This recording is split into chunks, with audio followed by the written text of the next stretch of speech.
Hola amigas y amigos.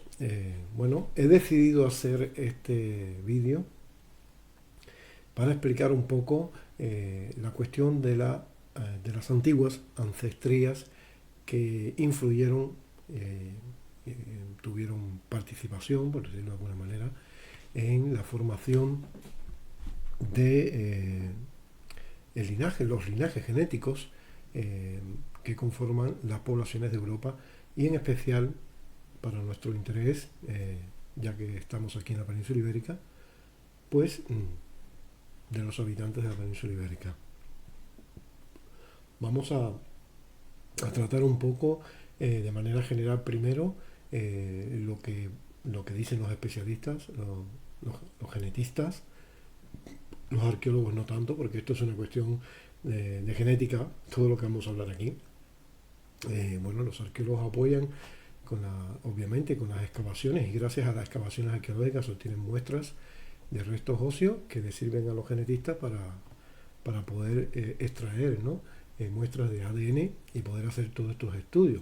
O sea que sin el trabajo de los arqueólogos, los genetistas no podrían saber absolutamente nada de nuestro pasado desde la más remota prehistoria, ¿no? Desde el Paleolítico, sobre la composición genética de nuestra especie de humanos modernos, anatómicamente modernos, Homo sapiens sapiens, como nos llaman.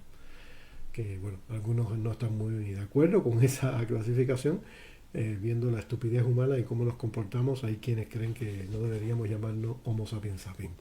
Pero bueno, eso lo vamos a dejar para otro momento, otras reflexiones filosóficas para otro momento. Vamos a comenzar hablando de lo que se ha venido a llamar Ancient North Eurasian, con estas siglas, que bueno, en español sería Antiguos Eurasiáticos del Norte. Esta ancestría, que bueno, en las publicaciones científicas se le suele llamar mezcla genética, bueno, pero es una ancestría también, claro, autosómica, la heredan tanto hombres como mujeres. Esto es muy importante porque hay gente por ahí que está un poco perdido y se cree que la cuestión de las ancestrías, cazadores recolectores, por ejemplo, esta ancestría que es la de los cazadores recolectores de Eurasia Occidental, lo vemos aquí, ¿no? Esto es lo que es Europa. Hay gente que cree que esto se transmite solo por linaje paterno y no. Lo que pasa es que la mayoría de las veces los individuos que aparecen son hombres.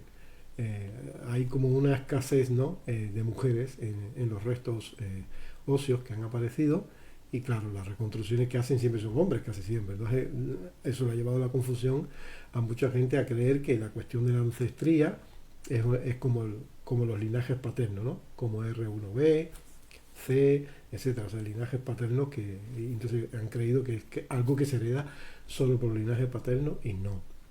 La ancestría es algo genética, es compartida tanto por hombres como por mujeres, es autosómico, ¿eh? Entonces, aunque veamos hombres nada más aquí, esto es aplicable también a las mujeres, ¿de acuerdo?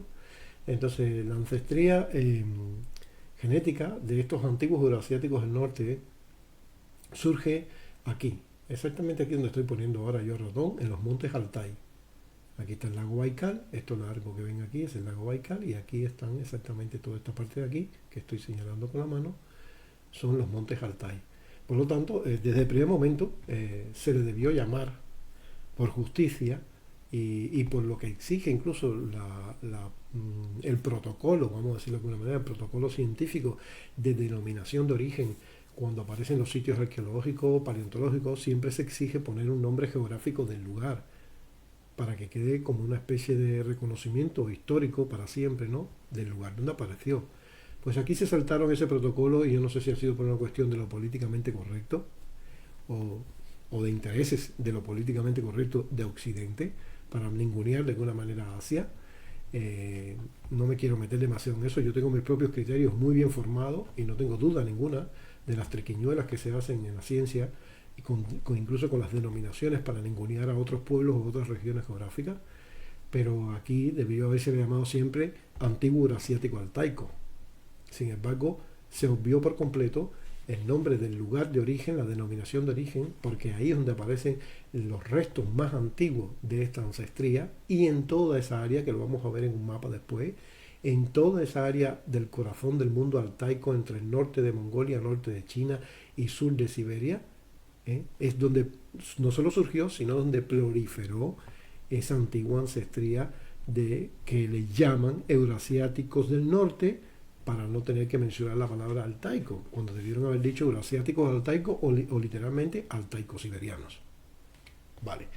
Así que esto es muy importante que ya empecemos con esta rectificación o esta revisión científica que es de justicia. O sea, yo invito a todos los que escuchen este vídeo y a todos los seguidores de mis investigaciones que renuncien, automáticamente ya renuncien a, cuando publiquen los artículos, a hablar de antiguos eurasiáticos del norte y que utilicen el término antiguos eurasiáticos altaicos del norte, si quieren, o directamente antiguos eurasiáticos altaicos, o si quieren abreviar más aún, eurasiáticos altaicos. Pero que no se queden solo con antiguos eurasiáticos del norte. ¿Por qué? Porque esto es injusto y además ha llevado a mucha confusión. He visto en muchos foros la gente debatiendo, creyéndose, por culpa del término eurasiáticos del norte, creyéndose que es una ancestría que surgió aquí arriba, donde está el mundo de los uráricos. ¿Por qué? Porque los límites de Europa y de Asia están por aquí. Entonces la gente piensa, bueno, eurasiático del norte no significa europeo del norte ni asiático del norte, es algo intermedio, algo que está en el medio. La gente se va a los mapas y dicen, Eurasia es toda Europa y Asia. Pues lo que está en el medio entre Eurasia, mira, la región donde viven los sami y los lapones y los finlandeses, ¿no? Entonces ya está. Entonces por ahí mucha gente se ha creído que esa ancestría surgió ahí y que es algo así, es algo que es de ahí, propio del mundo de los finlandeses, los sami y los lapones y los samoyedos, bueno, y algunas otras culturas de esa zona urárica. Pero no, es injusto. Surgió aquí y fíjense en la concentración y cómo se fue expandiendo hacia el occidente y hacia el sur, y bueno, llegó a toda el Asia completa oriental, se expandió por toda China, India, Indonesia, cruzó el estrecho de Bering y entró en América. De hecho, aquí tenemos el hombre de Cambridge, que es uno de los más antiguos hombres que han aparecido en Norteamérica, Estados Unidos, después de haber pasado esas oleadas por el estrecho de Bering y haber entrado en Estados Unidos. Este es uno de los más antiguos. Es una reconstrucción muy fidedigna, de las más recientes, hechas con las técnicas más avanzadas de técnica forense de reconstrucción, y resulta que tiene un altísimo porcentaje de esta ancestría. Esta ancestría, como surgió en el corazón del mundo altaico, predomina bastante en los individuos el aspecto mongoloide, quiere decir cara ancha, con pómulos fuertes, hinchados, bastante sobresaliente y ojos achinados, ¿vale? Aquí tenemos, estos son ejemplos de lo que se conoce como hombre de Zungir, que aparece más o menos por donde he puesto la foto, por aquí, por encima del caspe, por ahí más o menos. Toda esta gente son del Mesolítico, Mesolítico Paleolítico, ¿vale? No estamos hablando de gente más reciente, sino ahora mismo estamos ubicados en el Mesolítico, incluso algunos de ellos son un poquito anteriores, Y estos individuos que están aquí, que son reconstrucciones que se han hecho de ellos, son todos, los tres tienen un altísimo componente de la antigua ancestría, que se le llama en la literatura científica eurasiático del norte, pero que para nosotros, para hacer justicia, vamos a llamar antigua ancestría de eurasiáticos altaicos, porque es lo correcto, lo científico y lo de rigor, por el lugar donde apareció y por el lugar donde se concentró durante el Paleolítico y principio y el Mesolítico, bueno, durante casi todo el Mesolítico, hasta que empezó a expandirse, llegó a tener un núcleo muy fuerte, como vamos a ver en la siguiente imagen, en el Neolítico, por ejemplo, en lo que es la región urálica, y después, a través de los Yamnaya, que como sabéis tienen su cuna por esta zona, entre el norte del Mar Negro y el Caspio, ellos sirvieron como un vector y transmitieron por toda Europa hasta la península ibérica ese componente de los antiguos eurasiáticos altaicos. Pero fíjense la diferencia, que hasta ahora nadie ha sido consciente de que los Yamnaya, los esteparios, nos han introducido hasta la península ibérica un componente altaico y por consiguiente elementos mongoloides, y vamos a ver incluso los datos de la cantidad de elementos mongoloides. Son pequeños porcentajes que llegaron a la península ibérica tras pasar por toda Europa, pero llegaron hasta los iberos incluso, y nadie ha sido consciente de nada de esto. ¿Por qué? Porque ha quedado enmascarado con simplemente ancestría esteparia. ancestría esteparia. Y como siempre nos dicen que los esteparios en los esteparios surgió el indoeuropeo, el protoindoeuropeo, claro, todo el mundo asocia indoeuropeo con europeo. Europeos, rubios, pelirrojos, azules, no sé qué, ya está. Y todo el mundo se olvidó por completo y nadie pensó ni remotamente que en realidad la ancestría predominante de entre un 80 y un 100% de los esteparios es esto. No son verdaderamente rubios, pelirrojos, ojos azules, sino son gente con un aspecto más bien de pelo moreno y con rasgos de ojos asiáticos o achinados que recuerdan mucho a los mongoloides. Vale, pero obviamente son tipos mixtos y lo vamos a ver porque la ancestría de los Yamnaya es, digamos, casi un 50%, a veces más, a veces mucho más, un 70% de lo que serían estos antiguos euroasiáticos altaicos, y el resto pues compartido entre un pequeño porcentaje de ancestría de este tipo, afroasiático anatólica, que es la que le llaman del neolítico solo anatólica. Después hablaremos por qué han quitado intencionalmente los afroasiáticos. Eran prácticamente como todos los semitas, judíos, hebreos, arabeos, así eran todos los que poblaron toda Europa en el neolítico, la mayoría de ellos. Bueno, pues estos Yamnaya tenían un poquito de esto y un poquito del elemento que se llama caucásico, de cazadores recolectores caucásicos, que son caucasoides, ¿vale? Pero el resto, la mayor parte, era de esto. Por lo tanto, entre los Yamnaya puede venir gente con pelo rubio, sí, y puede venir gente con pelo medio pelirrojo, sí, claro, y puede venir gente a lo mejor con unos ojos claros, sí, pero no es lo predominante. Lo predominante es pelo negro y ojos marrones y una piel que no es ni muy blanca ni muy prieta, algo intermedio. ¿Vale? Eso es lo predominante, y lo predominante es que tengan ojos con un aspecto mongoloide o por lo menos ligeramente chinado. Serían algo así como algo intermedio entre un caucasoide y un mongoloide. De hecho, la mayoría de los especialistas que han estudiado el aspecto físico por el cráneo, haciendo reconstrucciones forenses, y también teniendo en cuenta los alelos, como por ejemplo el alelo que da el pelo rubio, etcétera, el color que marca los colores de los ojos, etcétera, han llegado a la conclusión que el aspecto físico de estos antiguos euroasiáticos del norte, que lo correcto es llamarle, repito, euroasiáticos altaicos, eran algo intermedio entre caucasoides, como los caucasoides de los cazadores recolectores de Europa, ¿no? Los típicos caucasoides de Europa, que también se ven en el cercano oriente, rostros un poquito más alargados, más alto y más alargado y un poco más estrecho, nariz más recta, más fina, a veces incluso algo ganchuda o algo aguileña, y un aspecto mongoloide, que es decir, ojos achinados y a veces los pómulos más salientes, que son las características típicas que denuncian que hay una ancestría mongoloide, cuando la cara tiene estos pómulos con el arco cigomático que le sobresale y da ese aspecto de cara ancha, combinados a la vez con unos ojos algo achinado, o por lo menos que se le ve claramente el epicanto. Después lo vamos a ver un poquito mejor de cerca, el epicanto del párpado, ¿no? El epicanto que cae y da ese aspecto achinado. Entonces, la mayoría de los antropólogos están de acuerdo que el aspecto general de esta gente, de estos antiguos euroasiáticos del norte o euroasiáticos altaicos, era algo intermedio, o sea, no era ni mongoloide puro ni caucasoide puro, sino justo algo intermedio. Ese algo intermedio que ocupa el mayor porcentaje de los Yamnaya, mezclado a su vez con un poco de elemento caucasoide de tipo iraní, muy poquito, y del Cáucaso mismo, y un poquito de esta gente que a la vez son caucasoides también, la gente de afroasiática, del mundo de todo el cercano oriente, obviamente hizo que el aspecto de los Yamnaya fuera un poquito más caucasoide que mongoloide. O sea, que el aspecto, digamos, mongoloide, de los ojos achinados, la cara ancha, se diluyera un poquito más. Precisamente por esas mezclas genéticas, pero mantuvieron hasta que llegaron a la península ibérica el aspecto ligeramente achinado y genéticamente lo vamos a ver algo de mongoloide siberiano que ya tenían por herencia anterior de individuos que habían aparecido en Siberia un poco antes de surgir esta ancestría. O sea que el elemento mongoloide lo siguen, lo mantienen, es mucho más fuerte después cuando ellos se mueven por Europa, los Yamnaya, lo vamos a ver en su correspondiente diapositiva, pues obviamente ese elemento mongoloide es mucho más fuerte entre la gente que estaba más cerca de los Yamnaya, o sea, en el comienzo de Europa. A medida, se ve perfectamente cómo a medida que se van expandiendo hacia Occidente, como se van mezclando con más mujeres, no, obviamente los hombres los van eliminando casi todos, por lo que se ve. Si no los eliminan, los acorralan y hacen que se tiren en el mar, porque desaparecen prácticamente, ¿no? Así que a mí no, que no me vengan con cuentos.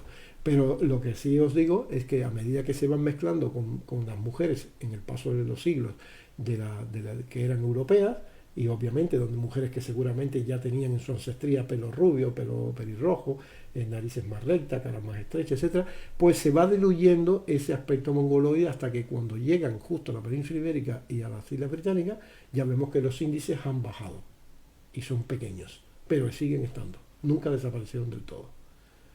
Y eso al final lo vamos a ver cómo explica el hecho de que en la cultura ibera hay más de un 50% de la estatuaria, desde voto hasta estatuas hechas en piedra, en cerámica, en terracota, más del 50%, y estoy siendo generoso, no voy a decir el 80 ni el 90, pero bueno, vamos a dejarlo por ahí entre un 50 y tanto y un 60%, son individuos que claramente lo ves con aspecto asiático.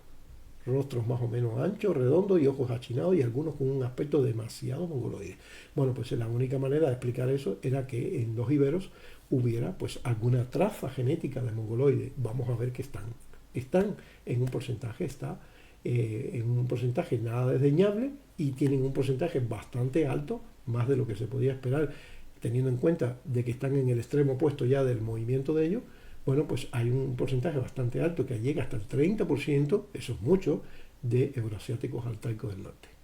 Por lo tanto, eso explica perfectamente por qué en la estatuaria ibérica y en todos los rostros de la estatuaria ibérica, por lo menos en más de un 50%, es un aspecto asiático que incluso nos recuerda a los pueblos altaicos mongoloides.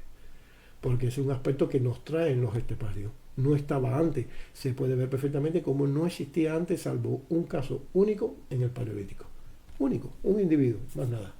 Después todo era cero mongoloide, cero euroasiático altaico, hasta que llegan los esteparios. Así que son elementos que entran con los esteparios. Bien, vamos a seguir con esta diapositiva. Nos vamos ahora a los cazadores recolectores de la Eurasia occidental. O podemos llamarle, si queremos, paleoeuropeos, porque son, ¿no lo veis? La concentración, son europeos, ya está. Digamos, la expansión de estos cazadores recolectores de la Eurasia occidental, prácticamente en el Mesolítico, estamos entre hace 10.000 y 6.000, entre 10.000 y el 6.000 a.C., que sería entre hace unos 12.000 años hacia atrás, ¿no? Y hace unos 8.000 años hacia atrás, un tanto desde el presente. Vamos a dejarlo pues en una media de entre hace unos 9.000 u 8.000 años por ahí, ¿no? 9.000 años, vamos a decir, hace unos 9.000 años más o menos. Esta gente del Mesolítico, de los cazadores recolectores de la Eurasia occidental, vemos que se expanden en dirección hacia el este, pero con pequeña presencia.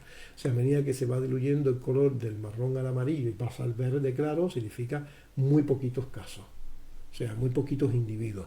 No significa menor porcentaje, ojo, no significa que el individuo que se toma una muestra aquí, ¿vale?, tenga menor porcentaje de cazador-recolector en su ancestría, ¿no?, de cazador-recolector de la Eurasia occidental que el que está aquí en el mismo corazón. No, significa simplemente menos yacimientos, menos sitios arqueológicos donde se han muestrado, menos individuos, menos presencia, ¿vale? Ahora, sin embargo, vemos cómo el mapa nos deja bien claro que el corazón está en el centro de Europa y de hecho con una tendencia hacia el Mediterráneo. Fíjense que el color es más claro, que significa la mayor concentración, lo tenemos en la península itálica, incluidas las islas que le rodean, ¿no? Córcega, Cerdeña y Sicilia. Ese es el verdadero corazón, con la mayor fuerza de presencia de estos cazadores recolectores del Mesolítico de hace aproximadamente unos 9.000 años, de lo que es la Eurasia occidental, o si queremos preferir el término europeo, de Europa. Ya está. Vemos que en España hay una frecuencia bastante sólida, pero no llega a ser nunca tan alta como la que había en toda esta región del centro de Europa de cara al Mediterráneo, ¿vale? De cara al Mediterráneo, o sea, no hacia el norte, sino hacia el sur, hacia el Mediterráneo. Bien, ahora vamos a saltar primero a esto y vamos a dejar esto para el final. Simplemente hay que comentarla porque estas son las 5 ancestrías, después vamos a hablar de esta también, las 5 ancestrías fundamentales que intervienen en la formación de la mayoría de los habitantes de Eurasia, o sea, de toda Europa y toda Asia, ¿vale? Incluso el norte de África también, ¿vale? Que todos forman un conjunto alrededor del Mediterráneo, ¿vale? Bueno, pues esta ancestría de los antiguos cazadores recolectores iraní fue muy poco significativa desde el Mesolítico, lo vamos a ver hasta la Edad del Hierro, fue muy poco significativa, prácticamente nunca salió de eso que vemos aquí. Veremos después cómo se expandió a veces un poquito más acá y a veces un poquito más hasta Anatolia y ya en la época de griegos y romanos, pues llega con muy poca presencia, llega hasta lo que sería Emporitón, la zona del norte, ¿no?, del Levante, y ya está, no penetra en el resto de la península ibérica. Y llega precisamente con griegos y romanos porque la presencia iraní está presente en los griegos y los romanos, y son ellos los que lo traen a la península ibérica ya en la época de los romanos y de los griegos. Ya está, no hay más que discutir, lo vamos a ver claramente. Esta presencia, por lo tanto, esta ancestría iraní, indoirania, que rompe todos los sueños de aquellos que en la época en que estaba de moda el nacionalsocialismo en Europa y en España, pues muchas ideologías de ultraderecha, de la cultura aria y tal, bueno, pues todos esos sueños se rompieron y se fueron al carajo, porque todos ellos decían que los habitantes de la península ibérica, que seguro eran indoiranios, y los celtas que eran indoarios, bueno, estas son la gente esta es la ancestría que da origen a los indoiranios. Nunca salió de estos alrededores del mundo indoiranio, jamás. Y a Dios llegó, lo vamos a ver, a la península ibérica con griegos y romanos, pero de una manera anecdótica, con muy poquita presencia. Así que adiós a todas esas teorías estúpidas de raza pura aria, indoiranios y tal, en Europa. Y a las pruebas lo dejan bien claro. Bien, entonces nos vamos ahora a uno de los elementos que también se ha manipulado mucho, igual que se hizo con los antiguos eurasiáticos altaicos, que no se les respetó su denominación de origen, y en vez de llamarle eurasiáticos porque son eurasiáticos, pero altaicos porque surgieron en el monte Altai, se les llamó eurasiáticos del norte como si fueran del pueblo jurálico, para eliminar el elemento altaico, mongoloide, etc. Estoy convencido que se hizo con toda esa intención, porque no hay ninguna explicación científica para violar el protocolo establecido a nivel mundial de definir los sitios arqueológicos, las denominaciones de origen, ya sea de cultura, de genética, de acuerdo al lugar donde aparece. No la hay, ¿vale? Eso, ya digo, estoy convencido que ha sido una auténtica manipulación para ninguneo del mundo asiático. Bien, aquí pasó lo mismo. Se le dio a una ancestría que comenzó en la época de los cazadores-recolectores, que comenzó en este mapa, como es del Mesolítico, no lo vemos, pero en un mapa del Paleolítico sí se ve perfectamente, que comenzó aquí. Y vemos incluso cómo la curiosidad, la curiosidad o la paradoja o el absurdo, no sé cómo llamarle, que a veces da hasta risa, de que en los mapas que hacen los genetistas, cuando hablan del origen de la ancestría de cazadores-recolectores anatólicos, y ponen el origen y lo ponen en la cultura natufiana mucho antes de que ellos mismos llegaran a Anatolia, y le llaman anatólica. O sea, es increíble. O sea, le llaman el origen de la ancestría anatólica, te lo ponen en la cultura natufiana varios miles de años antes de que ellos mismos llegaran a Anatolia y se expandieran hasta Anatolia. ¿Por qué no se le llamó afroasiática? ¿Por qué no se le llamó israelita, libanesa, yo qué sé? Claro, porque justo toda esta zona, o simplemente del cercano oriente, que es lo que se suele utilizar, ¿no? Del cercano oriente, porque este es el creciente fértil. Todo esto es el creciente fértil. Vemos cómo la mayor concentración está entre lo que es Israel, el Líbano, Palestina, Siria y Anatolia. Pero esto ya en el Mesolítico. Pero claro, en el Paleolítico, cuando surge esta ancestría con haplogrupos típicos de linajes paternos como E1b, CT y otros más que son típicos de los que después surgen los cananeos, los ugaríticos, los asirios babilónicos, los hebreos, los fenicios y todos los pueblos semitas. O sea, surge entre los ancestros de los pueblos semitas. Si no le quieres llamar semita, para no buscarte problemas con ciertos países donde odian la palabra semita, porque al final yo pienso que otra vez de nuevo ha ocurrido lo políticamente correcto de acuerdo a los intereses de Europa. Bueno, si no le quieres llamar ancestría de cazadores-recolectores semítica, y que, bueno, pero hombre, no coja anatólica, por lo menos utiliza el término afroasiático. ¿Por qué? Porque esta gente es el corazón de la cultura afroasiática y donde surge el idioma afroasiático, que de hecho, según la mayoría de los especialistas de hoy en día, ya había surgido hace unos 11.000 o 12.000 años. O sea, en esta misma época. O sea, de hecho, hay algunos lingüistas ya muy audaces, valientes, digamos, que no tienen miedo a lo políticamente correcto, donde ya ponen en sus mapas, en toda esta región, afroasiático, entre finales del epipaleolítico y el mesolítico, ya el origen del idioma afroasiático. Esta gente hablaba afroasiático, ya no hay duda ninguna. Nadie duda, ningún especialista del mundo de lenguas, del origen de las lenguas, duda de que la gente natufiana, donde surge la ancestría esta que se le llama absurdamente anatólica, ya hablaban afroasiático. Entonces lo correcto era haberle llamado ancestría de cazadores-recolectores afroasiáticos. Si no querías utilizar el término protosemita, para no utilizar la palabra semita, ¿vale? Porque perfectamente se podrían llamar protosemita, pero bueno, por lo menos haber utilizado un término que es acorde, que se conoce internacionalmente para el origen lingüístico y étnico, que es el afroasiático, igual que usamos eurasiático, igual que decimos antiguo eurasiático del norte, aquí debieron haber dicho, pues antiguo afroasiático. ¿Por qué no lo hicieron? Está claro que pasó lo mismo que aquí. Eso es una cuestión de lo políticamente correcto, entre comillas, para los intereses europeos. Y como son los europeos los que escriben todo y los que dictan todo a nivel mundial, todas las clasificaciones, todos los estudios tienen que ser como digan las escuelas de Inglaterra, de Alemania, de Estados Unidos, de las universidades del occidente. Entonces no quisieron utilizar el término afroasiático, que era lo que correspondía por localidad, por denominación de origen, por cultura, por lengua, por etnia, por historia, y dijeron, vamos a utilizar anatólico, porque tampoco podemos poner europeo, claro, que era lo que más les hubiera gustado, obviamente.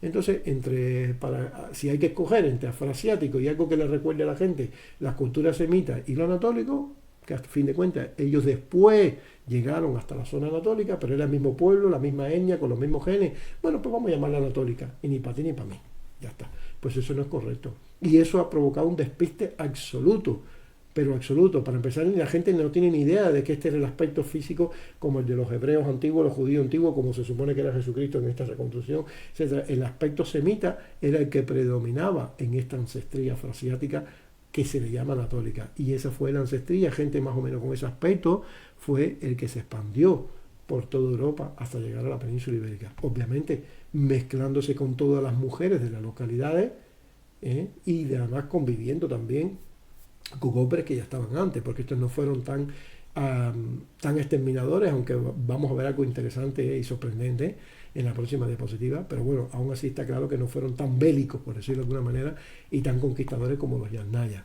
Lograron mantener, digamos, pactos de paz y se integraron y admitieron a los linajes paternos que habían antes, después de una actuación algo violenta, que lo vamos a ver en un principio, lógico. Pero esta gente, que son realmente la base de todo lo que se les suele llamar erróneamente razas mediterráneas, gente como los italianos, fíjense el aspecto, ¿no? Españoles, con su pelo morenito, las cejas velludas, la barba, nariz recta, ojos no almendrados, que no son ni achinados ni redondos, sino algo intermedio. El prototipo, este prototipo afroasiático semita o protosemita, es el que predomina después en todo el Mediterráneo. Predomina en todo el Mediterráneo y gran parte de Europa, es responsable de los europeos morenos, de toda la vida de pelo negro, que los había entre los celtas, entre los germanos, entre todas las culturas, conviviendo con los rubios, ¿no? Y los pelirrojos. Y son esta gente. Pero otra vez vemos lo mismo, una manipulación, una falta de respeto a la denominación de origen, y en vez de utilizarse la denominación de origen correcta por el sitio arqueológico, por la región, por la genética, por la lingüística, se optó por darle el nombre del último lugar al que llega esta ancestría en el Mesolítico, que es Anatolia, con las mismas personas y los mismos hombres. Porque mucho después, en el Neolítico, es cuando se le une a esas ancestrías alguien que viene del Kurdistán, que sigue siendo Asia y sigue siendo el Medio Oriente, no es europeo. Y entonces ese alguien que es el Gedó, que viene del Kurdistán, se les une a estos grupos, a esta ancestría, y a partir de ellos, en el Neolítico, y a partir de entonces, se va junto con todos los que ya estaban antes, E1b, C, CT, etc., algún H, algún F, y se va con ellos, y puebla toda Europa completa, hasta la península ibérica, en el Neolítico. Son los granjeros, los campesinos que pueblan. Entonces, a esos granjeros y a esos campesinos, siempre en los artículos donde hablan del Neolítico y tal, se les llama así, AHG, ancestría de antiguos cazadores anatólicos. Pero es una falsedad como la copa de un pino, porque son afroasiáticos. Esa es su ancestría, afroasiático. Y de hecho, repito, el Gedó, que se convierte después de los linajes paternos que acompañan esta ancestría afroasiático, de esta ancestría afroasiática que tenían los de Kurdistán también, ese Gedó es el que más éxito tiene, porque vemos que de los varios linajes que componen, donde está el E1b que llega hasta la península ibérica, el E1b es el típico de Egipto, de los bereberes, de todo el mundo afroasiático, es el más antiguo y el más típico de todo, ya está en el natufiano. Bueno, llega hasta la península ibérica, pero el que tiene más éxito es el Gedó, ese que viene del Kurdistán, que se une a los agricultores campesinos que desde Anatolia, no que sean anatólicos, que es lo que todo el mundo cree por ahí, están perdidos, todo el mundo creyendo que son gentes anatólicas como los lubitas o como los hititas, o yo qué sé, creen que son anatólicos típicos de ahí, incluso algunos creen que hasta turcos, no tiene nada que ver. Son gente de ancestría afroasiática, incluso media iraní, aunque es muy poquito, que tienen este G2 que viene del Kurdistán y se une. Ese es el varón, por decirlo de alguna manera, que tiene más éxito. No sabemos por qué. No sabemos por qué. Había varios varones, varios linajes. No sabemos por qué en la mayoría de los sitios de Europa es el más presente. No desaparecen los demás, pero es el más presente. Bueno, pues quizá hay varias hipótesis. Una de ellas puede ser porque pertenecía dentro de ese grupo, había formado como una especie de élite de poder. Digamos que los G2, estos que vienen de Kurdistán, pues podrían ser dentro de ese gran grupo de campesinos, podrían ser la gente que pertenecía a lo mejor a la élite real, por decirlo de alguna manera, ¿no? La élite de los jefes, de los que dominan en esos clanes de agricultores, ¿no? Otra opción podría ser que, yo no lo creo, pero hay quien lo ha dicho, que eran más guapos. Y como eran más guapos, tenían más éxito con las mujeres y bueno, por eso se proliferó más la estirpe de ellos. No estoy muy convencido de eso. Yo me inclino más al hecho de que esta gente de Kurdistán, de los G2, que se une a esa ancestría afroasiática, podemos llamarle afroasiático-anatólica para no olvidarnos de la palabra anatólica, porque obviamente vamos a seguir viendo siempre y probablemente de por vida, nadie rectifique, nadie haga justicia de las denominaciones correctas y probablemente tengamos que estar toda la vida leyendo ancestría anatólica. Entonces, por eso mi consejo es que nos acordemos siempre de que a eso que le llaman ancestría anatólica y que le aplican después a todos los agricultores de Europa que vienen desde Creciente Fértil, pero atravesando Anatolia, que nos acordemos siempre de añadirle afroasiático. O sea, siempre pensemos, donde quiera que veamos anatólica, afroasiático anatólico. Se están refiriendo a los afroasiáticos anatólicos. Se están refiriendo a una gente cuya lengua, no cabe ni la más mínima duda hoy en día ya, era el afroasiático. Porque esa gente tenía una lengua afroasiática desde varios miles de años de antes de surgir lo que es la agricultura. La protoagricultura empezó entre los natufianos, muy incipiente, y la protocerámica también. Ya después se desarrolla la agricultura, llega hasta Anatolia y es el mismo pueblo, las mismas genéticas, las mismas costumbres, todo. Por lo tanto, todo apunta a que ellos hablaban afroasiático cuando brincan para aquí enfrente, en los mismos años. Por lo tanto, cruzar no les va a hacer olvidar su lengua. Cruzar es simplemente un charco, ¿no? Es absurdo. Tienen que seguir con su lengua. Y si desde el primer momento, como vamos a ver en el mapa anterior, hacen una expansión impresionante, dominante, que hacen que acorralan a todos los que estaban antes y los hacen casi desaparecer, es porque entonces ellos llevan su lengua dominante, y su lengua dominante es el afroasiático.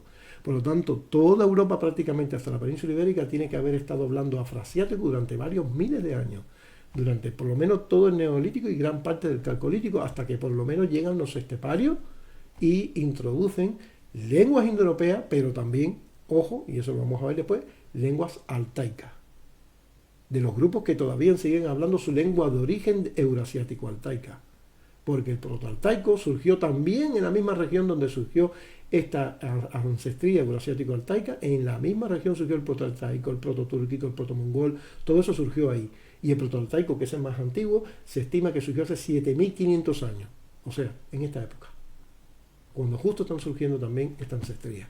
Por lo tanto, es de sentido común que esa gente que vivió durante mucho tiempo ahí, miles de años, y se fue moviendo poco a poco hacia Europa y se mezcló con esta gente, con los cazadores recolectores europeos, pero siempre con un porcentaje mayor, dominando, se veía que dominando, debieron traer su lengua altaica. Y entonces cuando conforman la cultura yamnaya, que llega a tener entre un 80 y un 100% de esta ancestría euroasiática altaica, lo lógico es que también la lengua que hablaran fuera la altaica, y más aún cuando la cultura yamnaya surge, todavía no existía el indoeuropeo. El indoeuropeo se estima que surgió hace aproximadamente unos 5.000, 5.500 años, pero ya el altaico había surgido hace unos 7.500 años.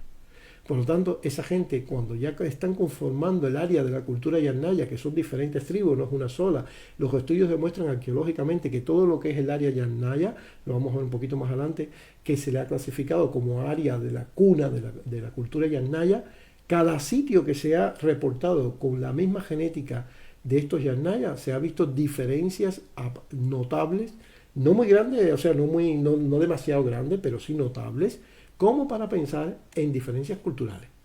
Quiere decir que no todos los grupos Yasnaya eran exactamente iguales. Y si hay diferencias culturales simbólicas en la cerámica, en la tecnología, etcétera, muy probablemente también haya diferencias lingüísticas. Pues nada impide que un grupo de los Yasnaya siguiera hablando el altaico, incluso después de que el otro grupo de los Yasnaya creara, porque fue el que lo creó, el protoindoeuropeo. Ahora ya se ha visto que el protoindoeuropeo no nace de la nada. Tiene un montón de coincidencias de vocablos y de voces, de incluso vocabulario básico muy importante con el altaico, con el urálico, con el dravidiano que surge por aquí abajo, e incluso con lenguas de la zona de Siberia. Por lo tanto, ya está demostrado que el protoindoeuropeo no surge de la nada. De hecho, hay quien ha propuesto el término indoeuropeo urálico o indurálico, porque ha visto que también tiene muchas semejanzas con el urálico, y el urálico tiene muchas semejanzas con el altaico. O sea, entonces al final han llegado a la conclusión de que tanto el protoindoeuropeo como el altaico, como el urálico y todas esas lenguas deben haber surgido de una anterior que se llamaría eurasiático. Claro, esa es la forma en que se intenta armonizar todo esto porque no hay manera de encajarlo. Lo que sí está claro es que la gente que forma la cultura Yasnaya seguramente tendrían que seguir hablando la lengua que hablaban durante miles de años, que era el protoaltaico.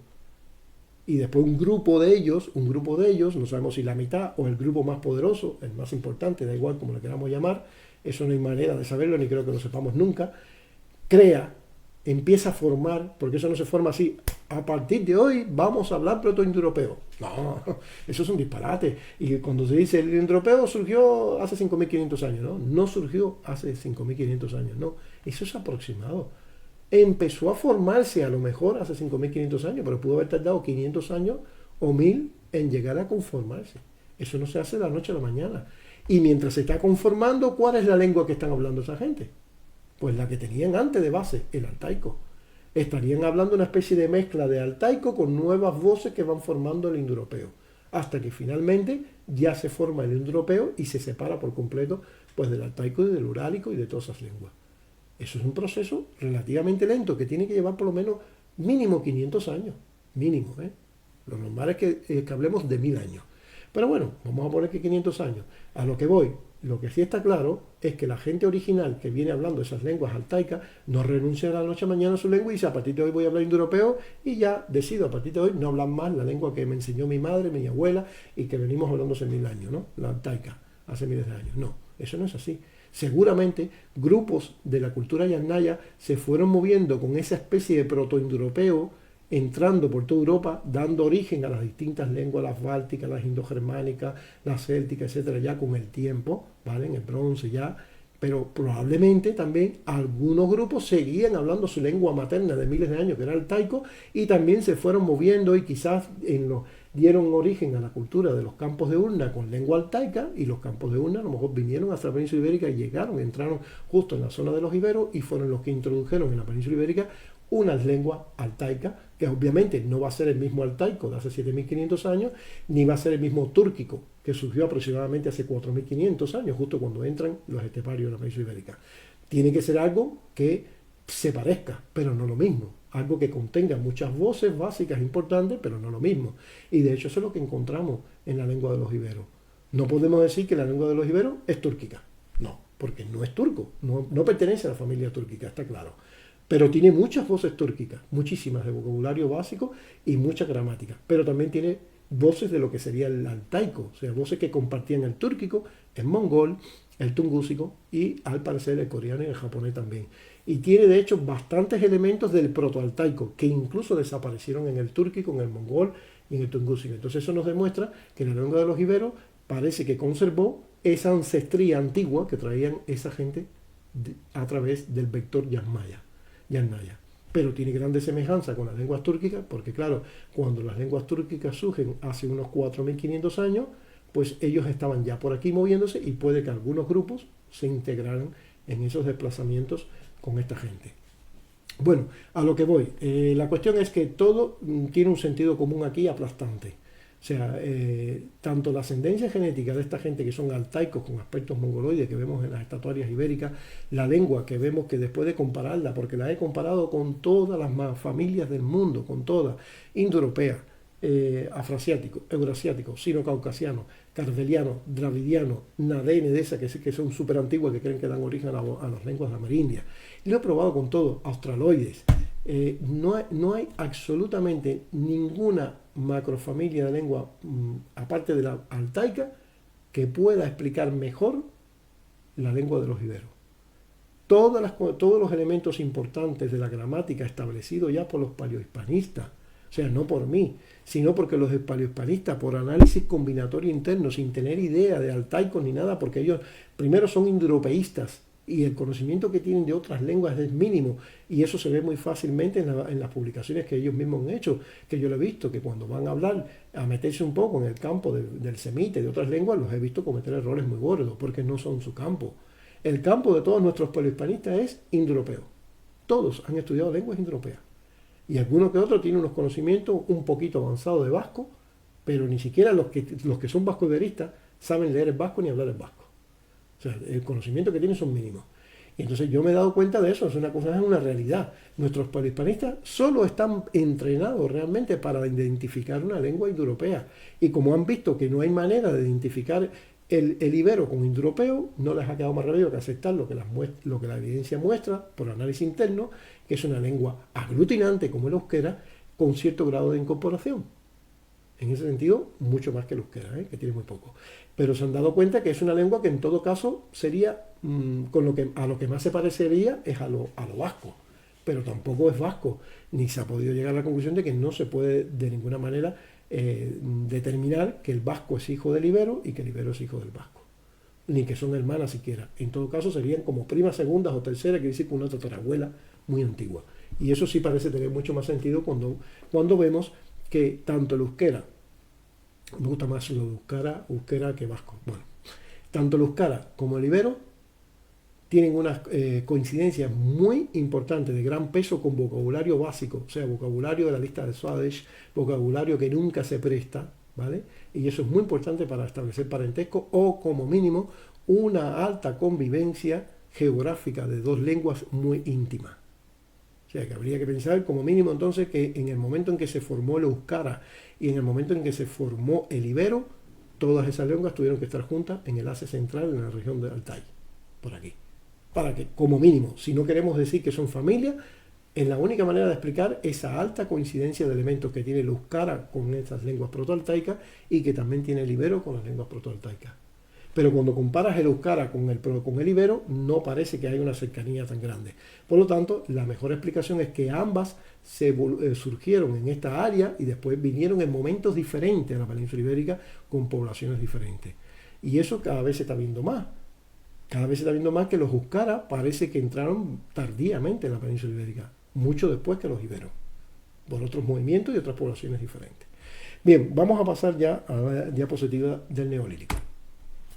Bien, perdón, antes de pasar se me olvidaba hablar un poco también de esto, que no es muy importante en la formación de Europa, pero es interesante por esto que vamos a ver aquí. Esto es lo que se conoce como ancestría siberiana del norte, antigua ancestría siberiana del norte.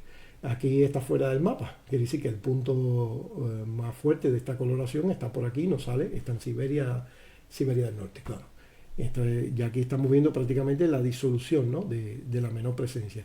Pero aquí tenemos un caso muy interesante de lo que yo le llamo, porque he visto varios, y después lo vamos a ver, es muy interesante, es uno de esos enigmas de la historia que a mí me fascinan, y yo a esto le llamo en genética vuelo de avión. O sea, por vuelo de avión o por vuelo de globo, como queramos llamarle, no hay explicación ninguna, es un misterio porque aquí tenemos el último punto hacia el occidente de la ancestría en el Mesolítico, estamos en el Mesolítico, recordar, 10.000, 6.000 a.C. ¿Por qué de aquí, de pronto, sin ningún tipo de presencia por ninguna parte de Eurasia, pum, salta y aparece en Cantabria? ¿Cómo os quedáis? Muertos, ¿no? Pues así me quedé yo también. Ahí está. Ven esa coloración verdecita clara y ese punto negro es el sitio arqueológico en Cantabria. Un individuo del Mesolítico, o sea, un cazador-recolector del Mesolítico, que tiene porcentaje notable, si no, no estaría apuntado ahí, claro, un porcentaje notable de siberiano.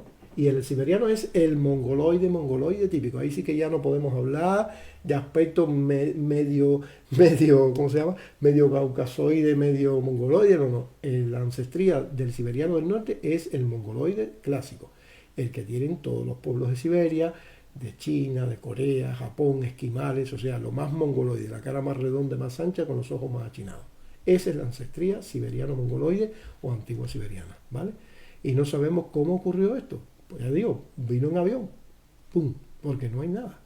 Y toda esta área está repleta de miles de muestras que se han hecho de sitios arqueológicos y no ha aparecido absolutamente nada. No sabemos cómo llegó este hombre aquí. No queda más remedio que pensar que ese hombre hizo él o un grupo de amigos o familia o lo que fuera, pero solo ha quedado un individuo, pero un pequeño, tiene que haber sido un grupo muy pequeño. Yo creo que son exploradores, es lo que me parece la mejor manera de explicarlo, exploradores. Yo pienso que esta gente, cazadores recolectores en el Mesolítico, no iban a coger de pronto y decir, bueno, toda la familia entera, ¿no? Toda la tribu, vámonos a caminar en dirección hacia el oeste, miles de kilómetros hasta que lleguemos hasta donde termine la Tierra. No, no. Esta gente se movía muchos kilómetros cazando, pero no harían eso seguro. O sea, no estamos hablando de los Yannaya o de los de afroasiáticos anatólicos, que sí se van expandiendo con una velocidad increíble y van moviendo ciudad entera. O sea, poblaciones enteras y fundando ciudades porque necesitan cada vez más tierras fértiles para cultivar. No, esta gente son cazadores. Y aquí la caza no ha faltado jamás en la vida, en toda Asia. Jamás.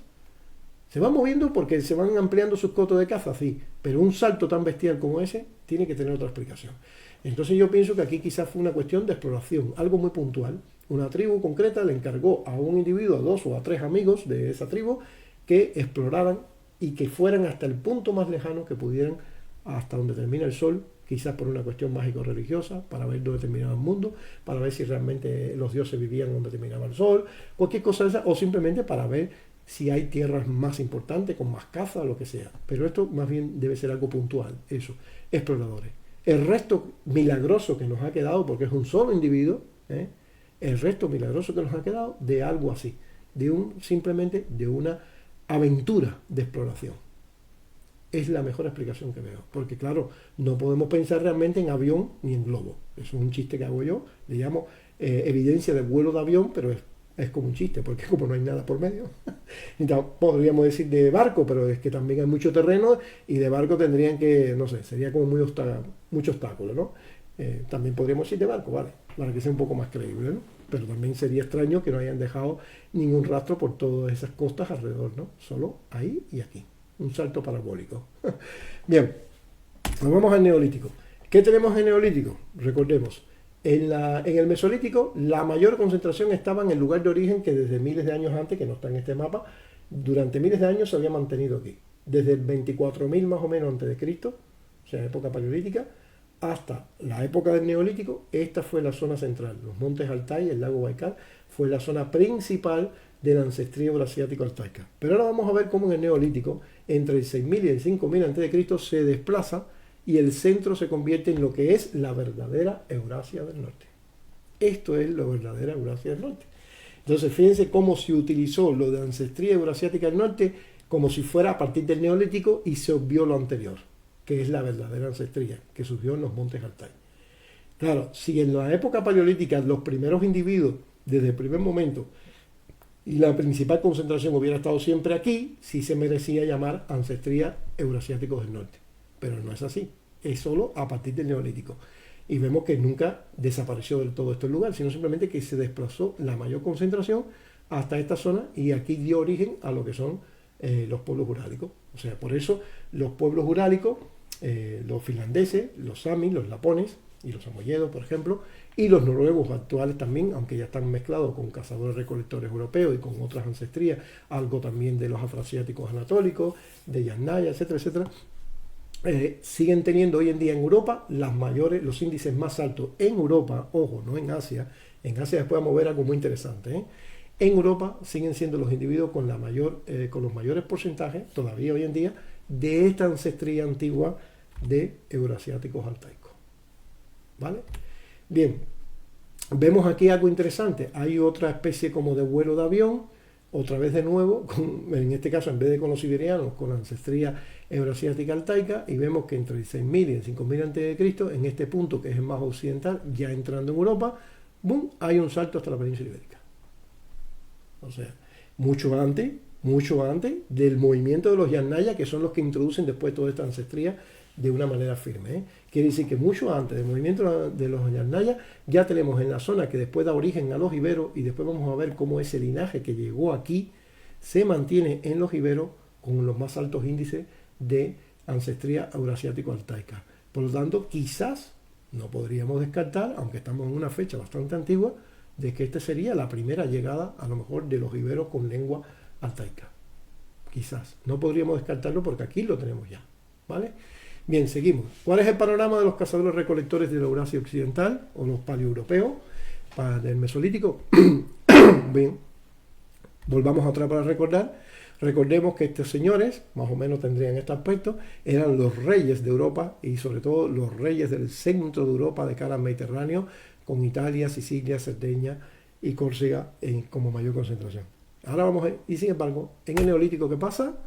Bueno, que los hacen desaparecer de aquí, de todo ese lugar donde ellos fueron los reinos, donde ellos fueron, perdón, los reyes, desaparecen casi por completo. El verde significa que no hay nada ya, ya está, no hay. Solo se conservó una pequeña isla en las zonas de Hungría, si no me equivoco, sí creo que eso es Hungría, más o menos, por ahí. Y vemos cómo son acorralados a los finisterris de Europa, ¿ves? A los finisterris de la Bretaña, a casi el finisterris de la península ibérica, Asturias, por ahí más o menos, noroeste, y entran en lo que son las Islas Británicas. Bueno, ahí ya estaban antes, lo vemos, ya estaban, pero ahora más, quiere decir que están siendo expulsados, empujados hacia los finisterris del Atlántico, y en este caso hacia los finisterris, por decirlo de alguna manera, de esta Europa noroccidental, que es el Báltico, ¿no?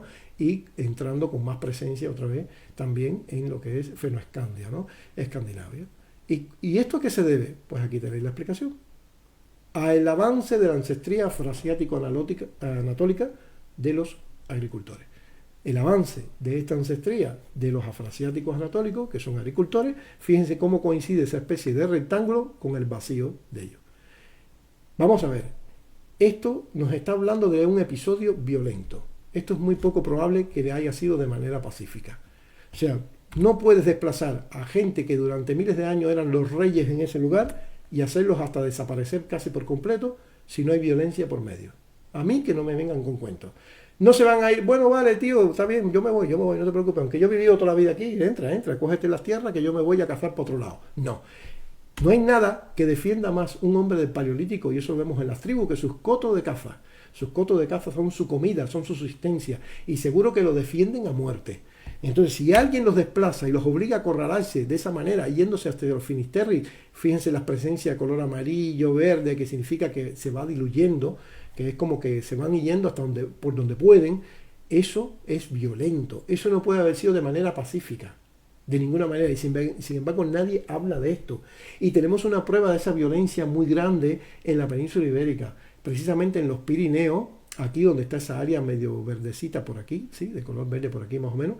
Vemos que cuando entraron esta gente, afroasiáticos anatólicos, pues tenemos un caso muy contundente en unas cuevas del Pirineo que se estudiaron, y los arqueólogos pudieron llegar a la conclusión de que hubo una auténtica masacre de esta gente hecha por esta gente. Eso está demostrado, hay un estudio que lo dejó bien claro. Se hizo estudio forense de asesinato, o sea, fue una cuestión de asesinato. Masacraron toda una familia entera, y niños, mujeres, todo, y los mataban con tiro de arco de cerca, bien de cerca, o sea, tumbado en el suelo, los remataban con arco clavándoselo en la cabeza. Y la matanza le hicieron esta gente, a los cazadores recolectores, aquí en los Pirineos, justo donde vemos ese puntito verde, que significa que ellos ya no existen casi, que los han borrado de los Pirineos.